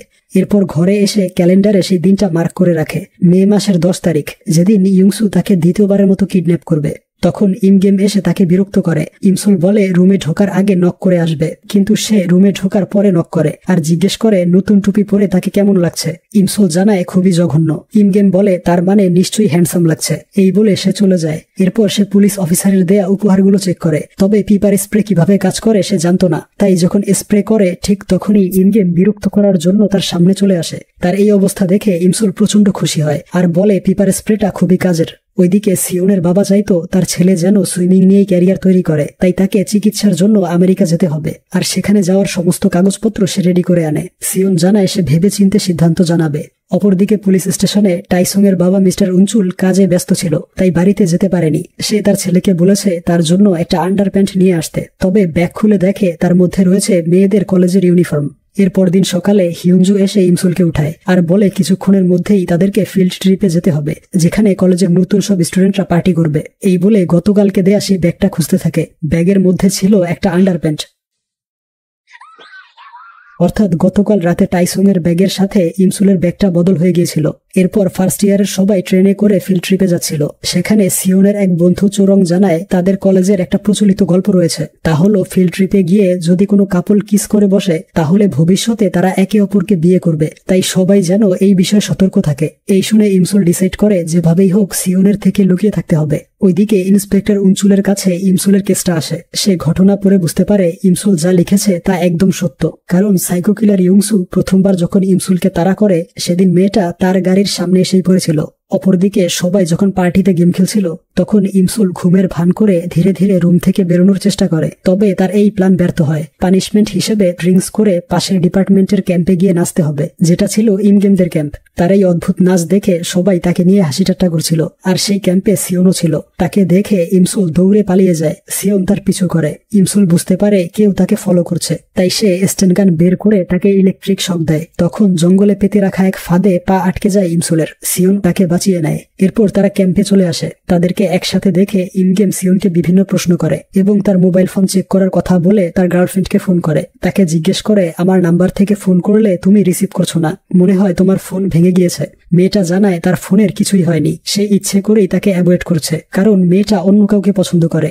এই শুনে সে ড্রিঙ্কস করেই যাচ্ছিল, তখন সিওন এসে তাকে সান্ত্বনা দেয়। সে মাতাল হয়ে বেরিয়ে পড়ে তার এক্স গার্লফ্রেন্ডকে মারার জন্য। হিউনজু তাকে ফলো করে এসে দেখে সে এক ফাঁদে আটকা পড়েছে। সে জানায় কিছুক্ষণ আগেই তার ব্রেকআপ হয়ে গিয়েছে। এই শুনে হিউনজু প্রচন্ড খুশি হয়ে তাকে কিস করে বসে। অপরদিকে ইমসুলও ড্রিঙ্কস করে পাশের এক টেন্টে বসেছিল। সিওন দেখে সে ঘুমের ঘোরে প্রায় পড়েই যাচ্ছে, তাই তাকে বাঁচানোর জন্য আসলে ইমসুল তাকে দেখে রেগে যায় আর বলে, কেন প্রত্যেকবার আমাকে বাঁচানোর জন্য চলে আসো? এমন অভিনয় করবে যেন আমাদের কখনো দেখা হয়নি। এরপর সে ঘুমিয়ে পড়লে সিওন তাকে তুলতে যাবে, কিন্তু অ্যাক্সিডেন্টলি তাদের কিস হয়ে যায়। তারপর ইমসুল সিওনের লেখা সেই গানটা গাইতে থাকে, যা শুনে সিওন একদম হতবাক হয়ে যায়, কারণ তার বন্ধু হিওক ছাড়া এই গান সম্পর্কে কেউ জানে না। সিওন সোজা চলে আসে হিয়কের কাছে। হিওক জানায় তার গানের বিষয়ে কাউকে বলেনি, তাহলে মেয়েটা কিভাবে জানলো? ওইদিকে পুলিশ ইন্সপেক্টর উনচুল সাইকো কিলার ইয়ংসু এর বাড়িতে চলে আসে। দেখতে পায় সেই ঘরটা আগুন লেগে পুড়ে গিয়েছে। তখন ইয়ংসু আড়াল থেকে তাদেরকে দেখছিল, অর্থাৎ সে ইচ্ছে করেই আগুন লাগিয়েছে যাতে পুলিশ কোনো তথ্য প্রমাণ খুঁজে না পায়। এরপর দিন পুলিশ অফিসার ইমসুলকে সবকিছু জানায়, যা শুনে ইমসুল জলদি রওনা হয় পুলিশ স্টেশনের দিকে। সিওন তার ঘরের সামনে অপেক্ষা করছিল। তাকে জিজ্ঞেস করে, আমার লেখা গানটা তুমি কোথায় শুনলে? মনে হচ্ছে তুমি টাইম ট্রাভেল করে ভবিষ্যৎ থেকে এসেছো। এই শুনে ইমসুল ভাবে তাকে সত্যটা বলা উচিত, তাই সে সিওনকে সবকিছু বুঝিয়ে বলে যে কিভাবে এই ঘড়ির বাটন প্রেস করে সে টাইম ট্রাভেল করেছে, কিন্তু সে এর বেশি আর কিছুই বলতে পারে না। বলতে গেলেই সময় স্থির হয়ে যায়। তাই সে বলে, এটাই শেষ সুযোগ তোমাকে বাঁচানোর, আমার সাথে থাকলে তোমার বিপদ হতে পারে। ইমসুলের এসব কথা তার বিশ্বাস হচ্ছিল না, তাই সে জানায় ট্রিটমেন্টের জন্য আমেরিকা চলে যাবে। ওইদিকে হিয়কের কাছে এক মিউজিক কোম্পানি থেকে কল আসে। তাকে জানানো হয় সে যে মিউজিক ক্লিপ পাঠিয়েছিল সেটা তাদের পছন্দ হয়েছে, তবে ভোকালিস্ট হিসেবে তারা ওই সিঙ্গারটাকেই চায়, অর্থাৎ সিওনকে, এবং তাদেরকে অডিশনের জন্য ডাকা হয়। এই শুনে তারা খুশিতে ইমোশনাল হলেও এখন তাদের চ্যালেঞ্জ হচ্ছে সিওনকে রাজি করানো। পরদিন ইমসুল ভাবে সিওনের উচিত আমেরিকা চলে যাওয়া, তাহলে হয়তোবা সিওন এবার বেঁচে যাবে। এই ভেবে সে সিওনের বাবাকে বলে যত দ্রুত সম্ভব তাকে ট্রিটমেন্টের জন্য পাঠিয়ে দিন। এরপর হিওক সিওনের কাছে আসে তাকে ব্যান্ডে জয়েন করানোর জন্য। সিওনের বাবা জানায় ইমসুলও চায় সে যেন আমেরিকা চলে যায়, এটাই তার ভবিষ্যতের জন্য ভালো হবে। সিওন ভাবে ইমসুল সত্যিই তাকে পছন্দ করে না, এজন্যই তাকে দূরে সরিয়ে দিতে চায়। তাই সে ইমসুলকে জিজ্ঞেস করে, হয়তো এই টাইমলাইনে তুমি আমাকে ঘৃণা করো, শুধু জানতে চাই তুমি এমন কোন টাইমলাইনে ছিলে কিনা যেখানে এক মুহূর্তের জন্য হলেও আমাকে পছন্দ করতে। ইমসুল তাকে না বলে দেয়। তখন তার মনে পড়ে সেই দিনটার কথা, যেদিন সে সত্যটা সিওনকে বলেছিল আর সিওন তাকে প্রপোজ করেছিল। ওইদিকে সিওন সিদ্ধান্ত নেয় আমেরিকা চলে যাবে। অপরদিকে ইন্সপেক্টর উনচুল এবং তার সহকারী ইমসুলের কেসটার ব্যাপারে আলোচনা করছিল, যা টাইসুং শুনতে পায়। এরপর দিন সে ইমসুলের কলেজে চলে আসে। তার হাতে ফুল এবং ব্যাগ দেখে সিওন ভাবে তাদের দুজনের হয়তো রিলেশন চলছে, তবে সে ইমসুলকে বলে সে এসেছে তার বাবার আন্ডারপ্যান্ট ফেরত নিতে। এই শুনে ইমসুল তার মুখ চেপে ধরে। এরপর টাইসুং জানায় এই ফুলগুলো সে তার জন্য আনেনি, এক মেয়ে তাকে গিফট করেছে। সে আরো জানায় ইয়ংসুয়ের থেকে সে যেন সতর্ক থাকে। ইমসুল বলে এবারের মতো বেঁচে গেলেও 2023 সালের দিকে সেই লোকটা সিওনকে আক্রমণ করতে পারে, তাই তোমার বাবা যেন এই বিষয়টা মনে রাখে। 2023 সালে সিওনকে বাঁচাতে হবে। তারপর ইমসুলকে এগিয়ে দেওয়ার জন্য টাইসুং তার বাড়ি পর্যন্ত চলে আসে। এসে দেখে ইমসুলের বাসায় পাইপলাইন লিক করে পানি পড়ছে আর তাদেরকে সাহায্য করছে সিওন। এই দেখে টাইসুংও কাজে লেগে পড়ে। তারা একজন আরেকজনকে দেখে খুব জেলাস হয়েছিল। টাইসুং বালতি ভর্তি পানি বাহিরে ফেলে দিতে আসে। এতে ইমসুলের মা তার শক্তির প্রশংসা করে আর টাইসুং তাকে মা বলে সম্বোধন করে। সিওন জিজ্ঞেস করে সে কেন তাকে মা বলে ডাকলো। টাইসুং উত্তর দেয় তাকে বাবা বলে ডাকা উচিত হবে না, এই জন্য মা বলে ডেকেছি। এরপর শুরু হয় তাদের মাসল শো অফ কম্পিটিশন, আর এক পর্যায়ে তারা মারপিট শুরু করে। তারা ঘরের বৈদ্যুতিক তার ছিঁড়ে ফেলে। সেই তারটা টাইসুং এর সাথে লেগে যাচ্ছিল। তখন সিওন তাকে সরিয়ে দিয়ে বাঁচিয়ে নেয়। এরপর অনেক রাত হয়ে যাওয়ার কারণে টাইসুংকে এখানেই থাকতে হবে। সিওন বলে ওকে এই বাসায় রাখা যাবে না, ওর ক্যারেক্টার খুবই বাজে, তাই আমার বাসায় নিয়ে যাচ্ছি। ইমসুলের মা বলে নিয়ে যাও, তবে মারপিট করো না। তারপর টাইসুং জানায় ইমসুল তাকে নয় বরং সিওনকে পছন্দ করে, কারণ 2023 সালের দিকে ইমসুলের ক্ষতি হতে পারে। এটা নিয়েও ইমসুল টেনশনে থাকে। এর বেশ কিছুদিন পর সিওন আমেরিকার উদ্দেশ্যে এয়ারপোর্টে চলে আসে। তার বাবা সবকিছু বুঝিয়ে দিয়ে কাজে চলে যায়। আর অপরদিকে সেদিন ছিল হিউকদের এক্লিপস ব্যান্ডের অডিশন। তারা সিওনের লেখা সেই গানটা গায়। এদিকে বাড়ি ফেরার পথে ইমসুল সাদা রঙের সেই ট্রাকটা দেখতে পায়। গতবার এমন একটা ট্রাকে করেই ইংসু তার পিছু করেছিল, আর তখনই ট্রাকটা তার দিকে এগিয়ে আসে। সে ভয়ে প্রাণপণে ছুটতে থাকে, তবে হঠাৎ থমকে দাঁড়ায় সিওনকে দেখে। সে বলে, তুমি কেন ফিরে আসলে? হয়তো এবার তোমাকে বাঁচাতে পারবো না। তবে সেই ট্রাকটা তাদের পাশ কাটিয়ে চলে যায়, আর ইমসুল ভয়ে প্রায় অজ্ঞান হয়ে যাচ্ছিল। এই দেখে সিওন তাকে শক্ত করে ধরে রাখে আর বলে, আমি সবকিছু বুঝতে পেরেছি যে কেন আমাকে দূরে সরিয়ে দিতে চাও। এই বলে সে একটা ঘড়ি এবং চিরকুট দেখায়, যেগুলো ইমসুল রেখেছিল সেই টাইম ক্যাপসুলের ভেতরে। দেখানো হয় সিওন এয়ারপোর্টে টাইম ক্যাপসুল সম্পর্কে একটা লেখা দেখতে পায়, যা দেখে পুঁতে রাখা টাইম ক্যাপসুলটার কথা মনে পড়ে, আর সেটা তুলে একটা ঘড়ি আর চিরকুট দেখতে পায়। সিওন বলে, তুমি ভবিষ্যৎ থেকে এসেছো আমাকে বাঁচানোর জন্য, কারণ 2023 সালে আমি মারা যাব, আর আমি বাস্তবতাকে মেনে নিতে চাই। তোমাকে বাঁচাতে গিয়ে যদি মৃত্যুও হয় তবে আমি তাতেও রাজি। এরপর ইমসুল জানায় তার হাতে হয়তো মাসখানেক সময় আছে, তাকে আবারও ভবিষ্যতে চলে যেতে হবে। সিওন তাকে কথা দেয়, ইমসুল চলে গেলে সে এখনকার ইমসুলকে শুধু দূর থেকে দেখবে, কখনোই বিরক্ত করবে না। সততা এবং পরিশ্রমের সাথে নিজের লক্ষ্য পূরণে কাজ করে যাবে, আর 2023 সাল পর্যন্ত অপেক্ষা করবে তার ভালোবাসার ইমসুলের জন্য। এর কয়েকদিন পর তারা এক চেরি ব্লসম পার্কে আসে। কথিত আছে এই চেরি প্যাটেলস হাতে নিয়ে যা উইশ করবে সেটাই পূরণ হবে, তাই তারাও উইশ করে। অপরদিকে ইনগেম এক মুভিতে ছোট্ট একটা রোল পেয়ে যায়। তার রোলটা হচ্ছে প্লে বয়ের, যার একসাথে অনেকগুলো গার্লফ্রেন্ড ছিল, তবে ধরা খেয়ে সবার হাতে বেধড়ক মার খাবে। দেখা যায় কয়েকবার রিটেক নিয়েও তার অ্যাক্টিং ডিরেক্টরের কাছে পছন্দ হয় না, তাই তাকে বের করে দেয়া হয়। আর এই সবকিছু হিউনজো দেখছিল। সে বলে, ভালোই হয়েছে বাদ পড়েছ, নয়তো ওই মেয়েগুলো যেভাবে মারছিল আর কয়েকবার মারলে তোমার হাড়গোড় ভেঙে যেত। তখন বিশাল সাইজের একটা কুকুরের ছায়া দেখে দৌড়ে গিয়ে এক আলমারির ভিতরে ঢুকে পড়ে, আর সেখানে ইনগেম হিউনজোর প্রেমে পড়ে যায়। তবে আমরা দেখতে পাই কুকুরের ছায়াটা বিশাল হলেও সেটা ছিল ছোট্ট কিউট একটা কুকুর। আর ওইদিকে সিওন এবং টাইসং ড্রিঙ্কস করে মাতলামি করছিল, কারণ টাইসংকে ইমসুল রিজেক্ট করেছে, আর সিওনের জীবন থেকেও ইমসুল হারিয়ে যাবে, তাই তারা কষ্টের গান গেয়ে তাকে ভুলে থাকার চেষ্টা করে। পরদিন হিওক জানায় তার ব্যান্ডের এক মেম্বার চলে গিয়েছে, তাদের ব্যান্ডের যাত্রা এখানেই শেষ। তবে আজকে সন্ধ্যায় তাদের একটা কনসার্টের শিডিউল রয়েছে, তাই সে চায় শেষবারের মতো পারফর্ম করতে। এই শুনে তারা জানায় সিওকের শেষ কনসার্টে তারা দুজন পারফর্ম করবে। এরপর সিওনের মনে পড়ে গতরাতে টাইসং বলেছিল তার বাবা ইমসুলের একটা কেস নিয়ে খুব ব্যস্ত আছে, কোনো একটা সাইকো কিলার ইমসুলকে আক্রমণ করবে। অন্যদিকে ইউংসুকে দেখা যায় কিডন্যাপ করার সরঞ্জাম এবং টাকা নেয়ার জন্য এক পরিত্যক্ত বাড়িতে ঢুকে। তবে ইন্সপেক্টর উনচুল তার পুরো টিম নিয়ে লুকিয়েছিল আর তাকে ধরে ফেলে। এই খবরটা সে ইমসুলকে জানায়। সে এটা শুনে বলে, অবশেষে ইউংসুর হাত থেকে রক্ষা পাওয়া গেল। এরপর সন্ধ্যাবেলা তাদের কনসার্ট শুরু হয়, আর এবারও তাদের কনসার্ট দেখতে আসে মিস্টার কিম জং। সিওন সেই গানটা গায় যেটা সে ইমসুলকে নিয়ে লিখেছিল। ইমসুল এই ভেবে প্রচন্ড ইমোশনাল হয়ে যায় যে সে কেন প্রথমবার বুঝতে পারেনি সিওন তাকে কতটা ভালোবাসে, কেন বুঝতে পারেনি যে এই গানটা তাকে নিয়ে লেখা। ওইদিকে থানায় ফেরার সময় পুলিশের গাড়িটা অ্যাক্সিডেন্ট করে, আর এই সুযোগে ইউংসু পালিয়ে যায়। তখন দেখানো হয় সেদিন চেরি ব্লসম পার্কে তারা দুজন একটা উইশই করেছিল, আর তা হলো এবারের মতো তারা যেন হ্যাপি থাকে। যদি সবকিছু ঠিক থাকে তাহলে 2023 সালে তারা আবারও এই পার্কে আসবে। এরপর টাইসং জানতে পারে তার বাবার গাড়ি অ্যাক্সিডেন্ট হয়েছিল আর ইউংসু পালিয়ে গিয়েছে।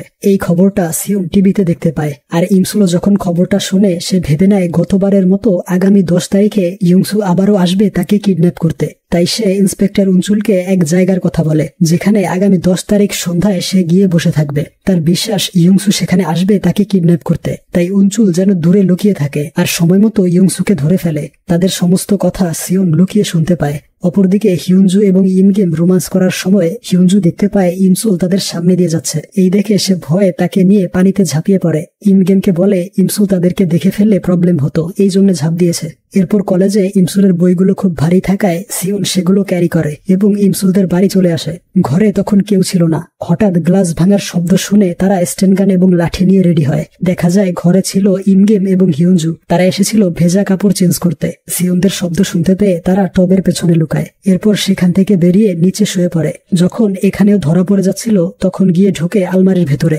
দরজা আটকানোর সময় আঙুলে চাপ লাগলে চিৎকার করে ওঠে। শব্দ পেয়ে সিওন আলমারি খোলে, আর ইমসুল তাকে চোর ভেবে স্টেনগান দিয়ে শক দিয়ে দেয়। এই দেখে হিউনজু বেরিয়ে কান্নাকাটি শুরু করে।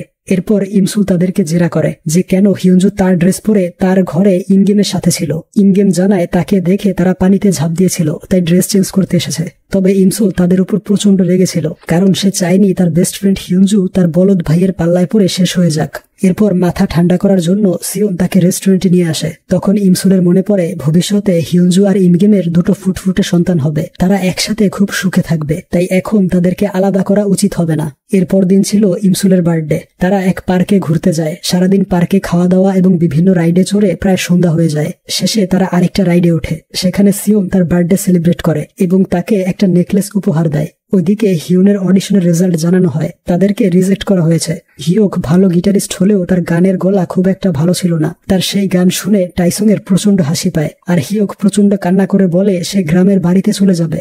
তারপর ইমসুল, সিওন আর টাইসং বেরিয়ে পড়ে হিউকের গ্রামের বাড়ির উদ্দেশ্যে, তাকে ফিরিয়ে আনার জন্য। অপরদিকে সিওনের বাবা শ্যাম্পু করে পানি ঢালতে যাবে, তাই ওয়াশরুম থেকে বের হতে গেলে দেখে দরজাটা লক হয়ে গিয়েছে। আর এদিকে চোখে শ্যাম্পু ঢুকে প্রচন্ড জ্বালাপোড়া করছিল, তাই উপায় না পেয়ে কোমরের পানি দিয়ে মাথা ধুয়ে নেয়। এরপর জানালা দিয়ে সাহায্য চাইলে কেউ তার ডাক শুনতে পায় না, তাই সেখানেই ঘুমিয়ে পড়ে। ঘুম ভাঙলে সিদ্ধান্ত নেয় দরজা ভেঙে বাহিরে বের হবে, তাই সজোরে ধাক্কা দিলে দরজা ভাঙে না, উল্টো তার অবস্থাই খারাপ হয়ে যায়। পরদিন সকালবেলা শেষবারের মতো একটা ফোন দিয়ে আটে, আর তা হচ্ছে টয়লেট পেপার বাহিরে ছুঁড়ে মারে। সেটা গিয়ে পড়ে ইমসুলের মায়ের সামনে। তখন সিওনের বাবা ডেকে বলে সে একদিন যাবৎ ওয়াশরুমে আটকে আছে। এই শুনে সে তার ঘরে এসে এক ধাক্কায় দরজা ভেঙে ফেলে এবং হিরোর মতো এন্ট্রি নিয়ে ওয়াশরুমে ঢুকে পড়ে। তাকে দেখে সিওনের বাবা খুশিতে ইমোশনাল হয়ে যায়। ওইদিকে তারা সবাই হিউকের গ্রামের বাড়িতে খুব এনজয় করছিল। দেখা যায় হিউকের একটা ছাগল খামার থেকে বেরিয়ে যায়। সেটাকে ধরার জন্য হিউক, টাইসং এবং সিওন তিনজনই ব্যর্থ হয়। অনেকক্ষণ তাড়া করার পর এক পাহাড়ের উপর চলে আসে আর অবশেষে সেটাকে ধরে ফেলে। সেখানে তারা খুব ভালো একটা সময় কাটায়। তারপর সিওন হিউককে বলে সিদ্ধান্ত নিয়েছি ক্যারিয়ার হিসেবে মিউজিকটাকেই বেছে নিতে চাই, আমরা একসাথে এক্লিপস ব্যান্ডটাকে অনেক দূর নিয়ে যাব।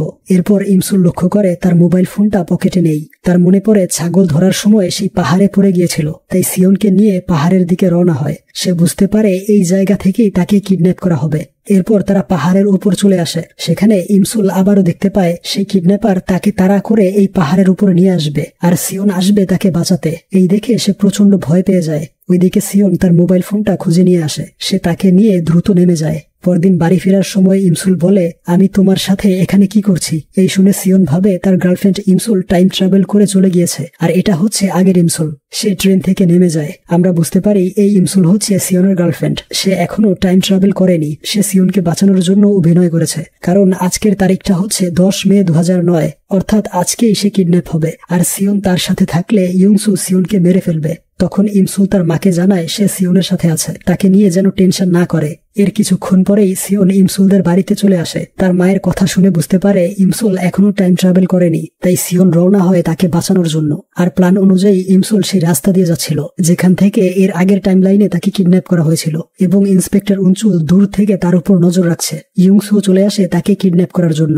ওইদিকে স্থানীয় পুলিশ উনচুলের আইডি কার্ড দেখতে চায়। আর এই সময়ের মধ্যে ইমসুল বেশ দূরে চলে যায়। হঠাৎ করেই তার মনে হয় কেউ একজন তার পেছনে আসছে, তাই সে চিৎকার করে ইন্সপেক্টর উনচুলকে ডাকে। তারা এসে দেখে সেই লোকটা হচ্ছে স্থানীয় একজন পুলিশ। আর এই সবকিছু ইয়ংসু দূর থেকে দেখতে পায়। তার পরিকল্পনা ব্যর্থ হওয়ায় সে চলে যাচ্ছিল। যাওয়ার পথে সিওনের সাথে ধাক্কা লাগে। সিওন তাকে দেখে চিনতে পারে, তাই তাকে ধরার জন্য তাড়া করে। ওইদিকে ইমসুল ভাবে সে পাহাড়ের ভীষণ কেন দেখেছিল, নিশ্চয়ই পাহাড়ের উপর কিছু একটা হবে, তাই সে দৌড়ে চলে যায় সেই পাহাড়ের দিকে। দেখতে পায় ইয়ংসু সিওনের পেটে ছুরি ঢুকিয়ে দিয়েছে। তখন উনচুল এসে ইয়ংসুকে ধরে ফেলে আর সিওন সেই পাহাড় থেকে সমুদ্রে পড়ে যায় আর এখানেই তার মৃত্যু ঘটে। এখানে দৃশ্য পরিবর্তন হয়ে 2023 সালে চলে আসে। তার পরিবারকে হাসি খুশি দেখে সে খুব আনন্দিত হয়। এরপর সে অফিসে চলে আসে। তবে এবার হিউনজু ছিল তার কলিগ। তাদের বস মিস লি ইমসুলকে একটা কাজ করতে বলে আর ইমসুল সেই কাজে চলে আসে। তা হলো তাদের নতুন মুভির অ্যাক্টর অর্ধেক শুটিং করে এখন আর কাজ করতে চাইছে না, তাই তাকে বুঝিয়ে শুনিয়ে রাজি করাতে হবে। প্রথমে ইমসুল তার বিভিন্ন প্রশংসা করে, তবে এতে কোনো কাজ হয় না। শেষমেশ প্রচন্ড রেগে গিয়ে তাকে অনেক কথা শুনিয়ে দেয়।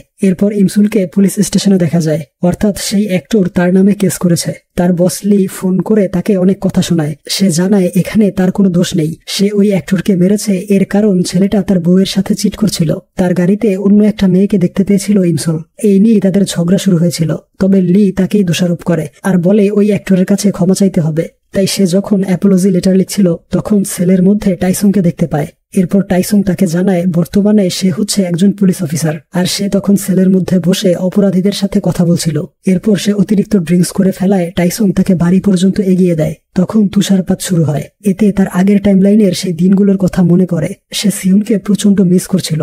এরপর দিন তার বস লি তার কাছে ক্ষমা চায়, কারণ গতকাল সে খুবই বাজে ব্যবহার করেছিল। এখন বুঝতে পেরেছে সব দোষ ছিল ওই অ্যাক্টরের। আর সে জানতে পেরেছে ইমসুল একটা অসাধারণ গল্প লিখেছে ফ্যান্টাসি রোমান্স ক্যাটাগরির। সে ইমসুলের গল্পটা দিয়ে মুভি বানাতে চায়। সেই মুভিটার ডিরেক্টর এবং এডিটরের দায়িত্ব দেওয়া হয় ইমসুলের উপর। তবে এর আগে আগের মুভিটার জন্য নতুন হিরো বাছাই করতে হবে। এরপর যাওয়ার সময় সে অন্য প্রজেক্টের একটা ফাইল জমা দেয়। সে ফাইলে একটা চিঠি ছিল, কিন্তু এই চিঠিটা কেন লিখেছে তা মনে করতে পারছিল না। লি বলে চিঠিটা সে ব্যাগে করে নিয়ে যাবে এবং অবসর সময় পরে দেখবে। ইমসুল তার নতুন মুভির প্রজেক্টের কথা হিমজুকে জানায়। হঠাৎ করে তার মনে পড়ে গতরাতে ড্রাঙ্ক অবস্থায় তার বসের উপর প্রচন্ড রাগ এবং ক্ষোভ নিয়ে ওই চিঠিটা লিখেছিল। প্রথমেই কয়েকটা বাজে গালি দিয়ে চিঠিটা শুরু করেছিল। শেষে লিখেছে সে এই চাকরিটা আর করতে চায় না। এই শুনে হিমজু বলে এখনো সময় আছে, চিঠিটা চুরি করে নিয়ে এসো। তবে বস লি বেরিয়ে পড়েছে। সে যাবে একটা ফিল্মফেয়ার অ্যাওয়ার্ড শোতে। ইমসুল সময় নষ্ট না করে সেই অ্যাওয়ার্ড শোতে চলে আসে আর দেখে টেবিলের উপরে তার ব্যাগটা রাখা আছে। সে ব্যাগটা চুরি করে চিঠিটা নেয়, আর যখন ব্যাগটা ফেরত দিতে যাবে তখন একজন লোকের সাথে ধাক্কা লেগে সে প্রায় পড়েই যাচ্ছিল। দেখা যায় সেই লোকটা ছিল সিওন। এখানে আমাদেরকে ফ্ল্যাশব্যাকে নিয়ে যাওয়া হয়। যেদিন ইয়ংসু সিওনকে মেরে ফেলেছিল তারপর দিন সিওনের বডি সাগর থেকে উদ্ধার করা হয়। তখন ইমসুলের নজর পড়ে সিওনের ঘড়িটার দিকে। তার মাথায় একটা আইডিয়া আসে। সে এবার সিওনের ঘড়িটা প্রেস করতেই তারা চলে আসে সেই দিনটায় যেদিন সিওন তাকে প্রথমবারের মতো দেখবে। সিওন সেই পার্সেলটা নিয়ে তার বাড়ির সামনে দাঁড়িয়েছিল। তাকে জীবিত দেখে সে মুচকি হাসি দিয়ে আড়ালে লুকিয়ে পড়ে। অর্থাৎ এবারের টাইমলাইনে সে কখনোই সিওনের সামনে যাবে না। সিওনের জীবনে তার কোনো অস্তিত্ব থাকবে না। এর কয়েকদিন পর তারা ওই বাড়ি ছেড়ে শহরে চলে যায়। দেখা যায় সিওন এবারও শোল্ডার ইনজুরিতে পড়ে। সিওনের লেখা সেই গান, ইমসুলের দেয়া সেই ক্যান্ডিগুলো, তাদের একসাথে তোলা ছবি আর টাইম ক্যাপসুলটারও কোনো অস্তিত্ব ছিল না এই টাইমলাইনে। গল্পটা আবারও বর্তমানে চলে আসে। যেহেতু এবার অতীতে তাদের দেখা হয়নি, তাই সিওন ভাবে ইমসুল হচ্ছে একটা চোর, কারণ সে দেখেছিল এই মেয়েটা মিস লি এর ব্যাগ চুরি করেছে। তাই সে যখন সিকিউরিটিকে কল দিতে যাবে তখন ইমসুল চিঠিটা তুলে নিয়ে পালিয়ে যায়। বাড়িতে আসতেই হিউজু জিজ্ঞেস করে মিশন সাকসেসফুল হয়েছে কিনা। ইমসুল যখন চিঠিটা ছিঁড়তে যাবে তখন লক্ষ্য করে দেখে ভেতরে রয়েছে আজকের অ্যাওয়ার্ড শো এর বিজয়ীর নাম। অর্থাৎ তার চিঠিটা সিওনের চিঠির সাথে বদল হয়ে গিয়েছে। আর তখনই টিভিতে দেখতে পায় সিওন ইমসুলের চিঠির সেই গালিগুলো বলতে থাকে। আর এতে সিওন সবার হাসির পাত্র হয়ে ওঠে। এমনকি হিয়োকো তাকে নিয়ে হাসি ঠাট্টা করে। এতে সিওন ইমসুলের উপর প্রচন্ড রেগে যায়। এরপর দেখা যায় তাদের আগের মুভিটার জন্য সিওনকে সিলেক্ট করা হয়েছে, কিন্তু হিউনজু ভুলবশত সিওনের কাছে ইমসুলের লেখা গল্পটা পাঠিয়ে দেয়। সিওন সেই গল্পটা পড়তে শুরু করে। লেখা ছিল এই গল্পটা হচ্ছে এমন এক দুর্ভাগা ছেলের যে বারবার এক সাইকো কিলারের শিকার হয়, আর তাকে বাঁচানোর জন্য একটা মেয়ে বারবার টাইম ট্রাভেল করে 15 বছর অতীতে চলে আসে। তবে প্রত্যেকবারই ছেলেটা নতুন করে মেয়েটার প্রেমে পড়ে, আর অবশেষে মেয়েটা সিদ্ধান্ত নেয় ছেলেটাকে বাঁচাতে হলে তার জীবন থেকে সরে যেতে হবে। তাই সে নিজেকে সরিয়ে অনেক দূরে চলে যায়। দূর থেকে ছেলেটার সফলতা দেখে ভাবে অন্তত এবার সবকিছু ঠিকঠাক চলছে। তবে ছেলেটাকে সে প্রচন্ড মিস করত। ছেলেটার লেখা সেই গানটা এখন ছেলেটা নিজেই জানে না, জানে শুধু সেই মেয়েটা। গল্পটা পড়ে সিওন প্রচন্ড ইমোশনাল হয়ে যায়। তখনই অ্যাসিস্ট্যান্ট এসে জানায় তার কাছে ভুল গল্প পাঠানো হয়েছে, কিন্তু সিওন বলে এই গল্পটাই তার বেশি ভালো লেগেছে, সে অন্য গল্পে কাজ করবে না। বিষয়টা মিস লি জানতে পারে, তাই ইমসুলকে কিছু না বলেই এক রেস্টুরেন্টে নিয়ে আসে। এখানে এসেছে সিওনের সাথে নতুন মুভির বিষয়ে কথা বলতে। তখন সিওন বাহির থেকে ইমসুলকে দেখতে পায়। তাকে দেখেই সে রেগে যায়, কারণ এর জন্যই তাকে হাসির পাত্র হতে হয়েছে। তবে তার অ্যাসিস্ট্যান্ট তাকে বুঝিয়ে শুনিয়ে নিয়ে আসে, কিন্তু ইমসুল তাকে দেখে বলে সে সিওনের সাথে কাজ করবে না। এরপর সিওনের অ্যাসিস্ট্যান্ট বলে তার উচিত ইমসুলের সাথে পার্সোনালি আলোচনা করা, কি কারণে সে সিওনকে রিজেক্ট করে দিল। তাই সিওন ইমসুলের অফিসের সামনে অপেক্ষা করছিল। সে তাকে দেখে এড়িয়ে চলে যায়। তখন সিওন ইমসুলের সেই চিঠিটা পড়ে শোনায় আর বলে সে মিস লিকে এই চিঠিটা দেখাবে। তাই ইমসুল তার কথা শুনতে রাজি হয়। সে তার চিঠিটা ফেরত দেয়, বলে তোমাকে আমি চোর ভেবেছিলাম, এজন্য আমি দুঃখিত, আর আমি চাই তোমার মুভিতে কাজ করতে। কিন্তু সে জানিয়ে দেয় তার মুভির ক্যারেক্টারের সাথে সিওনের কোনো মিল নেই। এই বলে সে চলে যায়। সেদিন রাতে সিওন স্বপ্নে দেখতে পায় সে এক পাহাড় থেকে সমুদ্রে ঝাঁপ দিয়েছে এবং একটা মেয়েকে বাঁচানোর চেষ্টা করছে। পরদিন সিওন তার অ্যাসিস্ট্যান্টকে বলে ইমসুলকে কল করে বলো আমি তার মুভিটা বিনা পারিশ্রমিকে করব, কোনো টাকা পয়সা দিতে হবে না। কিন্তু এরপরেও ইমসুল তাকে রিজেক্ট করে দেয়। সে বলে এই মেয়েটা কেন আমাকে এত হিট করে। এরপর একদিন ইমসুলের নানু হারিয়ে যায়, তাই তাকে খোঁজার জন্য সে পুলিশ স্টেশনে চলে আসে এবং টাইসং সমস্ত সিসিটিভি ক্যামেরা চেক করে। ওইদিকে দেখা যায় তার নানু সিওনের বাবার রেস্টুরেন্টে চলে এসেছে। যেহেতু তার স্মৃতি নষ্ট হয়ে গিয়েছিল তাই সিওনকে দেখে ভাবে সিওন হচ্ছে তার স্বামী। আর তখনই তার পকেট থেকে একটা ছবি নিচে পড়ে। ছবির পেছনে তার বাড়ির অ্যাড্রেস এবং ফোন নম্বর লেখা ছিল। এর কিছুক্ষণ পর ইমসুলের মা কল করে জানায় তার নানুকে পাওয়া গিয়েছে, সেই লোকটা তাকে বাড়িতে পৌঁছে দিয়েছে। এরপর টাইসং তাকে বাড়ি পর্যন্ত লিফট দেয়। সে যাওয়ার পর সিওন বলে ওঠে, নিশ্চয়ই এটা তোমার বয়ফ্রেন্ড। তখন ইমসুলের মা এসে বলে, ছেলেটা অনেক দূর থেকে এসেছে, তাকে এখানের ফেমাস কফি শপে নিয়ে যাও। দেখা যায় সেই দোকানের সামনে দিয়ে তার পোস্টার লাগানো একটা গাড়ি যাচ্ছিল। সিওন তাকে দেখিয়ে বলে, আমি খুবই জনপ্রিয়, আমাকে মুভিতে নিলে সেটা ব্লকবাস্টার হবে। দোকানের বাহিরে দুটো মেয়ে সিওনের দিকে ইশারা করছিল। সিওন বলে, যেখানেই যাই সেখানেই ফ্যানরা ডিস্টার্ব করে, আমি অনেক বেশি ফেমাস। তবে দেখা যায় সেই মেয়ে দুটো সিওনকে এসে বলে, আমাদের কাছে কেউ সিগারেট বিক্রি করে না, তাই দয়া করে দুটো সিগারেট কিনে দিন। এই শুনে রেগে গিয়ে বলে, ছোট বাচ্চাদের ধূমপান করা উচিত নয়। তার এই অবস্থা দেখে ইমসুলের প্রচন্ড হাসি পায়। এরপর সে তাকে বাড়ি পৌঁছে দেয়। সে নিচে দাঁড়িয়ে তাকে দেখছিল। তখনই তার বুকে প্রচন্ড ব্যথা শুরু হয়। সে একটা ভিশন দেখতে পায়, মনে হয় এর আগেও সে এখানে এসেছিল। অপরদিকে ইমসুলের নানু মজা করে বলে, আমি হারিয়ে গিয়ে ভালোই করেছি, কারণ তুমি তাকে মিস করছিলে। তার কথা শুনে ইমসুল হতবাক হয়ে যায়। এরপর সেই মেয়েটাকে দেখা যায়, যে মেয়েটা এর আগের টাইমলাইনেও সিওনকে ফলো করত, আর এবারও তাকে পুলিশ তাড়া করে। সে পালিয়ে যায়। পথে একটা লোকের সাথে ধাক্কা লাগে, আর সেই লোকটা ছিল সাইকো কিলার ইয়ংসু। এরপর মেয়েটাকে পুলিশ স্টেশনে দেখানো হয়। টাইসং জানায় সময় মতো পথচারী চলে আসায় মেয়েটা বেঁচে গিয়েছে। তারপর মেয়েটার বর্ণনা অনুযায়ী ইয়ংসুয়ের স্কেচ আঁকা হয় এবং সিসিটিভি ক্যামেরা চেক করা হয় তাকে ধরার জন্য। ওইদিকে ইমসুল এক পার্কে ঘুরতে আসে, যেখানে সে আগের টাইমলাইনে সিওনের সাথে এসেছিল। সেখানে বসে আগের স্মৃতিগুলো ভেবে পুরো বিকেলটা কাটিয়ে দেয়। অপরদিকে সেই পার্কে সিওনের একটা শুটিং ছিল। শুট ক্যান্সেল হয়ে যাওয়াতে সে একাই ঘুরে বেড়াচ্ছিল। তখন তার মনে হয় সে আগেও এখানে এসেছিল। এরপর সে একটা রাইডে উঠে পড়ে। দেখতে পায় সেখানে ইমসুল বসে রয়েছে। সিওন বলে, তোমার লেখা গল্পটা আমি সম্পূর্ণ পড়েছি। গল্পের শেষে মেয়েটা একাকিত্ব আর পুরনো স্মৃতিগুলো নিয়ে খুব কষ্টে ছিল, আর ছেলেটার আগের কিছুই মনে ছিল না। গল্পের শেষটা স্যাড এন্ডিং হওয়া উচিত হয়নি। ইমসুল বলে, এন্ডিংটা হ্যাপি ছিল, কারণ মেয়েটা এবার ছেলেটাকে বাঁচাতে পেরেছে। সিওন বলে, মেয়েটা তার ভালোবাসা হারিয়েছে, এটাকে কিছুতেই হ্যাপি এন্ডিং বলা যায় না। এরপরেও আমি কাজটা করতে চাই, কারণ তোমার গল্পটা পড়ার পর থেকে হঠাৎ বুকে ব্যথা এবং অদ্ভুত কিছু স্বপ্ন দেখতে পাই। মনে হয় সেই স্বপ্নগুলো সত্যি আমার সাথে ঘটেছিল, এমনকি এই জায়গাটাকেও আমার খুব পরিচিত মনে হচ্ছে। ইমসুল বলে, আমার সাথে মিশলে তোমার মৃত্যু হতে পারে। তখনই সেই হুইলটা থেমে যায়। ইমসুল লক্ষ্য করে সিওনের গলায় একটা নেকলেস রয়েছে। আগের টাইমলাইনে ঠিক এরকম একটা নেকলেস তাকে গিফট করেছিল এই রাইডে চড়ে। তখন আবারও হুইলটা চলতে শুরু করে। সিওন বলে, তুমি আমাকে যতই এড়িয়ে চলো, আমাদের ভাগ্যটা হয়তো একই সুতোয় বাঁধা। তখন ইমসুল অজ্ঞান হয়ে যায়। সিওন তাকে নিয়ে তার হোটেলে চলে আসে। সে ঘুমের মধ্যে সিওনের নাম ধরে ডাকছিল, আর ঘুমের মধ্যেই কান্না করছিল। পরদিন ঘুম থেকে উঠে বুঝতে পারে সে সিওনের হোটেলে রয়েছে, এবং পালিয়ে যাওয়ার সময় সিওনের কাছে ধরা পড়ে যায়। সে বলে, গতরাতে ইমসুলের জুতাগুলো গাড়িতে ফেলে এসেছে, অ্যাসিস্ট্যান্টকে পাঠিয়েছে সেগুলো আনতে। এই বলে তাকে ব্রেকফাস্ট করার জন্য রিকোয়েস্ট করে। খাওয়া দাওয়া শেষে তার জুতোগুলো আলমারি থেকে বের করে দেয়। অর্থাৎ সিওন মিথ্যে বলেছিল। সে চাইছিল ইমসুল যেন তার সাথে ব্রেকফাস্ট করে। এদিকে সেই হোটেলের রিসেপশনে টাইসং এসেছিল। সে ওই সাইকো কিলার ইয়ংসুয়ের বিষয়ে জিজ্ঞাসাবাদ করে, আর তখনই দুজনকে একসাথে দেখে বেশ অবাক হয়। ইমসুল মিথ্যে বলে। সে জানায় এক মুভির বিষয়ে কথা বলতে এখানে এসেছে। সে অফিসে ফিরে এক সিসিটিভি ফুটেজে দেখে ইয়ংসুয়ের ট্যাক্সির সামনে দিয়ে সিওনের গাড়িটা ক্রস করে গিয়েছে। অর্থাৎ সিওনের গাড়ির ড্যাশ ক্যামেরা চেক করলেই সেই ট্যাক্সির নম্বরটা দেখা যাবে। ওইদিকে সিওন দেখে ইমসুল তার ওষুধগুলো রেখে গিয়েছে। তার অ্যাসিস্ট্যান্ট বলে সে এক্ষুনি ওষুধগুলো পৌঁছে দিবে, কিন্তু সিওন ওষুধগুলো ছিনিয়ে নিজেই চলে আসে ইমসুলের বাড়ির সামনে।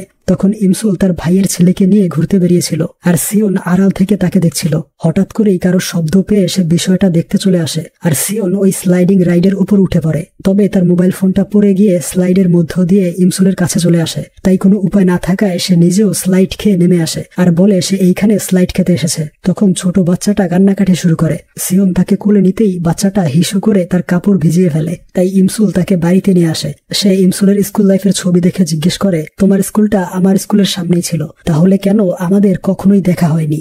এরপর টেবিলের উপর সেই ঘড়িটা দেখতে পায়, যেটা ইমসুল আগের টাইমলাইনে ক্যাপসুলের মধ্যে দিয়েছিল উপহার হিসেবে। ঘড়িটা সিওনের হাত থেকে পড়ে ভেঙে যায় এবং সেটা পকেটে ঢুকিয়ে নেয়, আর বলে এটা ঠিক করে তাকে ফিরিয়ে দিবে। এরপর যাওয়ার সময় সিয়ন আবারও কিছু ভিশন দেখতে পায়, যেখানে সে ইমসুলকে প্রপোজ করেছিল। তার কাছে এই ভিশনটাও খুবই রিয়েলিস্টিক মনে হয়। এরপর সে বাড়ির নিচে আমরা ইয়ংসুকে দেখতে পাই। ইয়ংসু সিয়নের উপর নজর রাখছিল।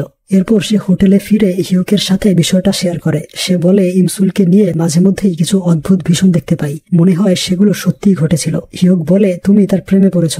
এরপর দিন টাইসন তাদেরকে জানায় ইয়ংসু নামের এক সাইকো কিলারকে পুলিশ খুঁজে বেড়াচ্ছে, আর সিয়নের গাড়ির ক্যামেরাতে সেই ট্যাক্সির ভিডিও ফুটেজ রয়েছে। সিয়ন বলে ভিডিও ফুটেজগুলো তোমাকে পাঠিয়ে দেওয়া হবে। তখন টাইসন বলে ইমসুলকে হোটেল রুমে ডাকা উচিত হয়নি, বিজনেস মিটিং অফিসে বা রেস্টুরেন্টে বসে করতে হয়। এই শুনে সিয়ন রেগে যায়। তাদের কফিটা খুব গরম ছিল, কিন্তু নিজেদের শক্তি প্রমাণ করতে গিয়ে গরম কফি খাওয়ার কম্পিটিশন শুরু করে।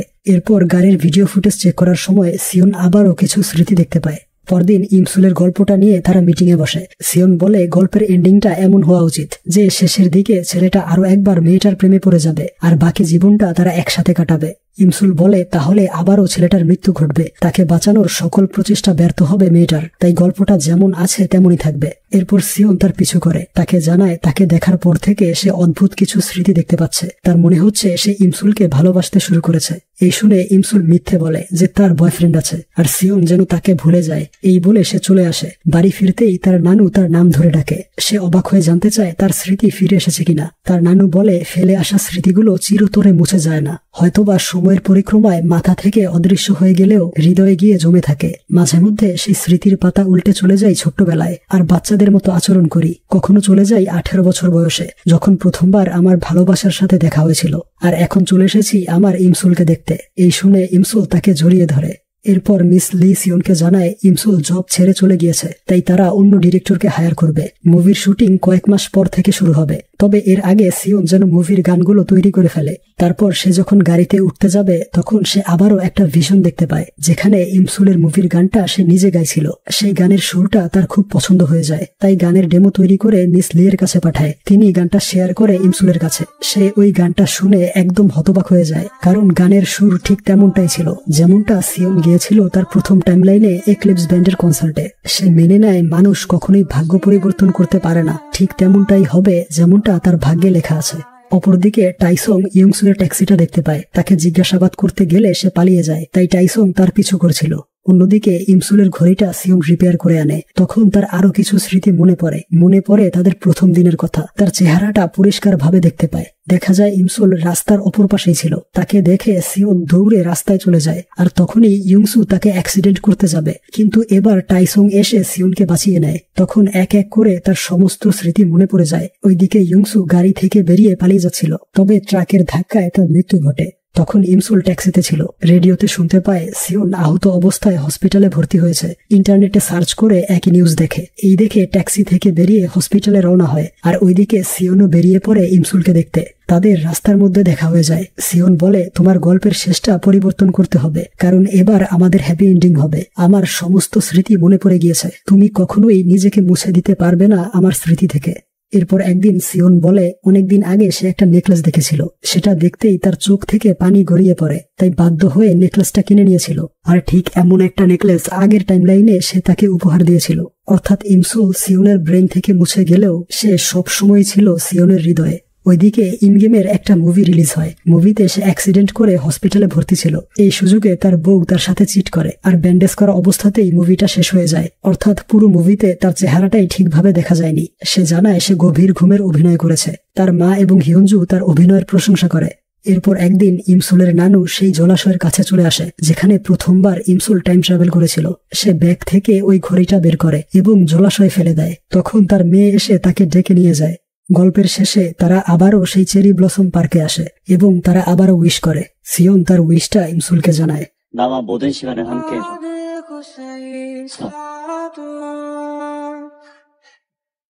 대답 안 해줄 거야?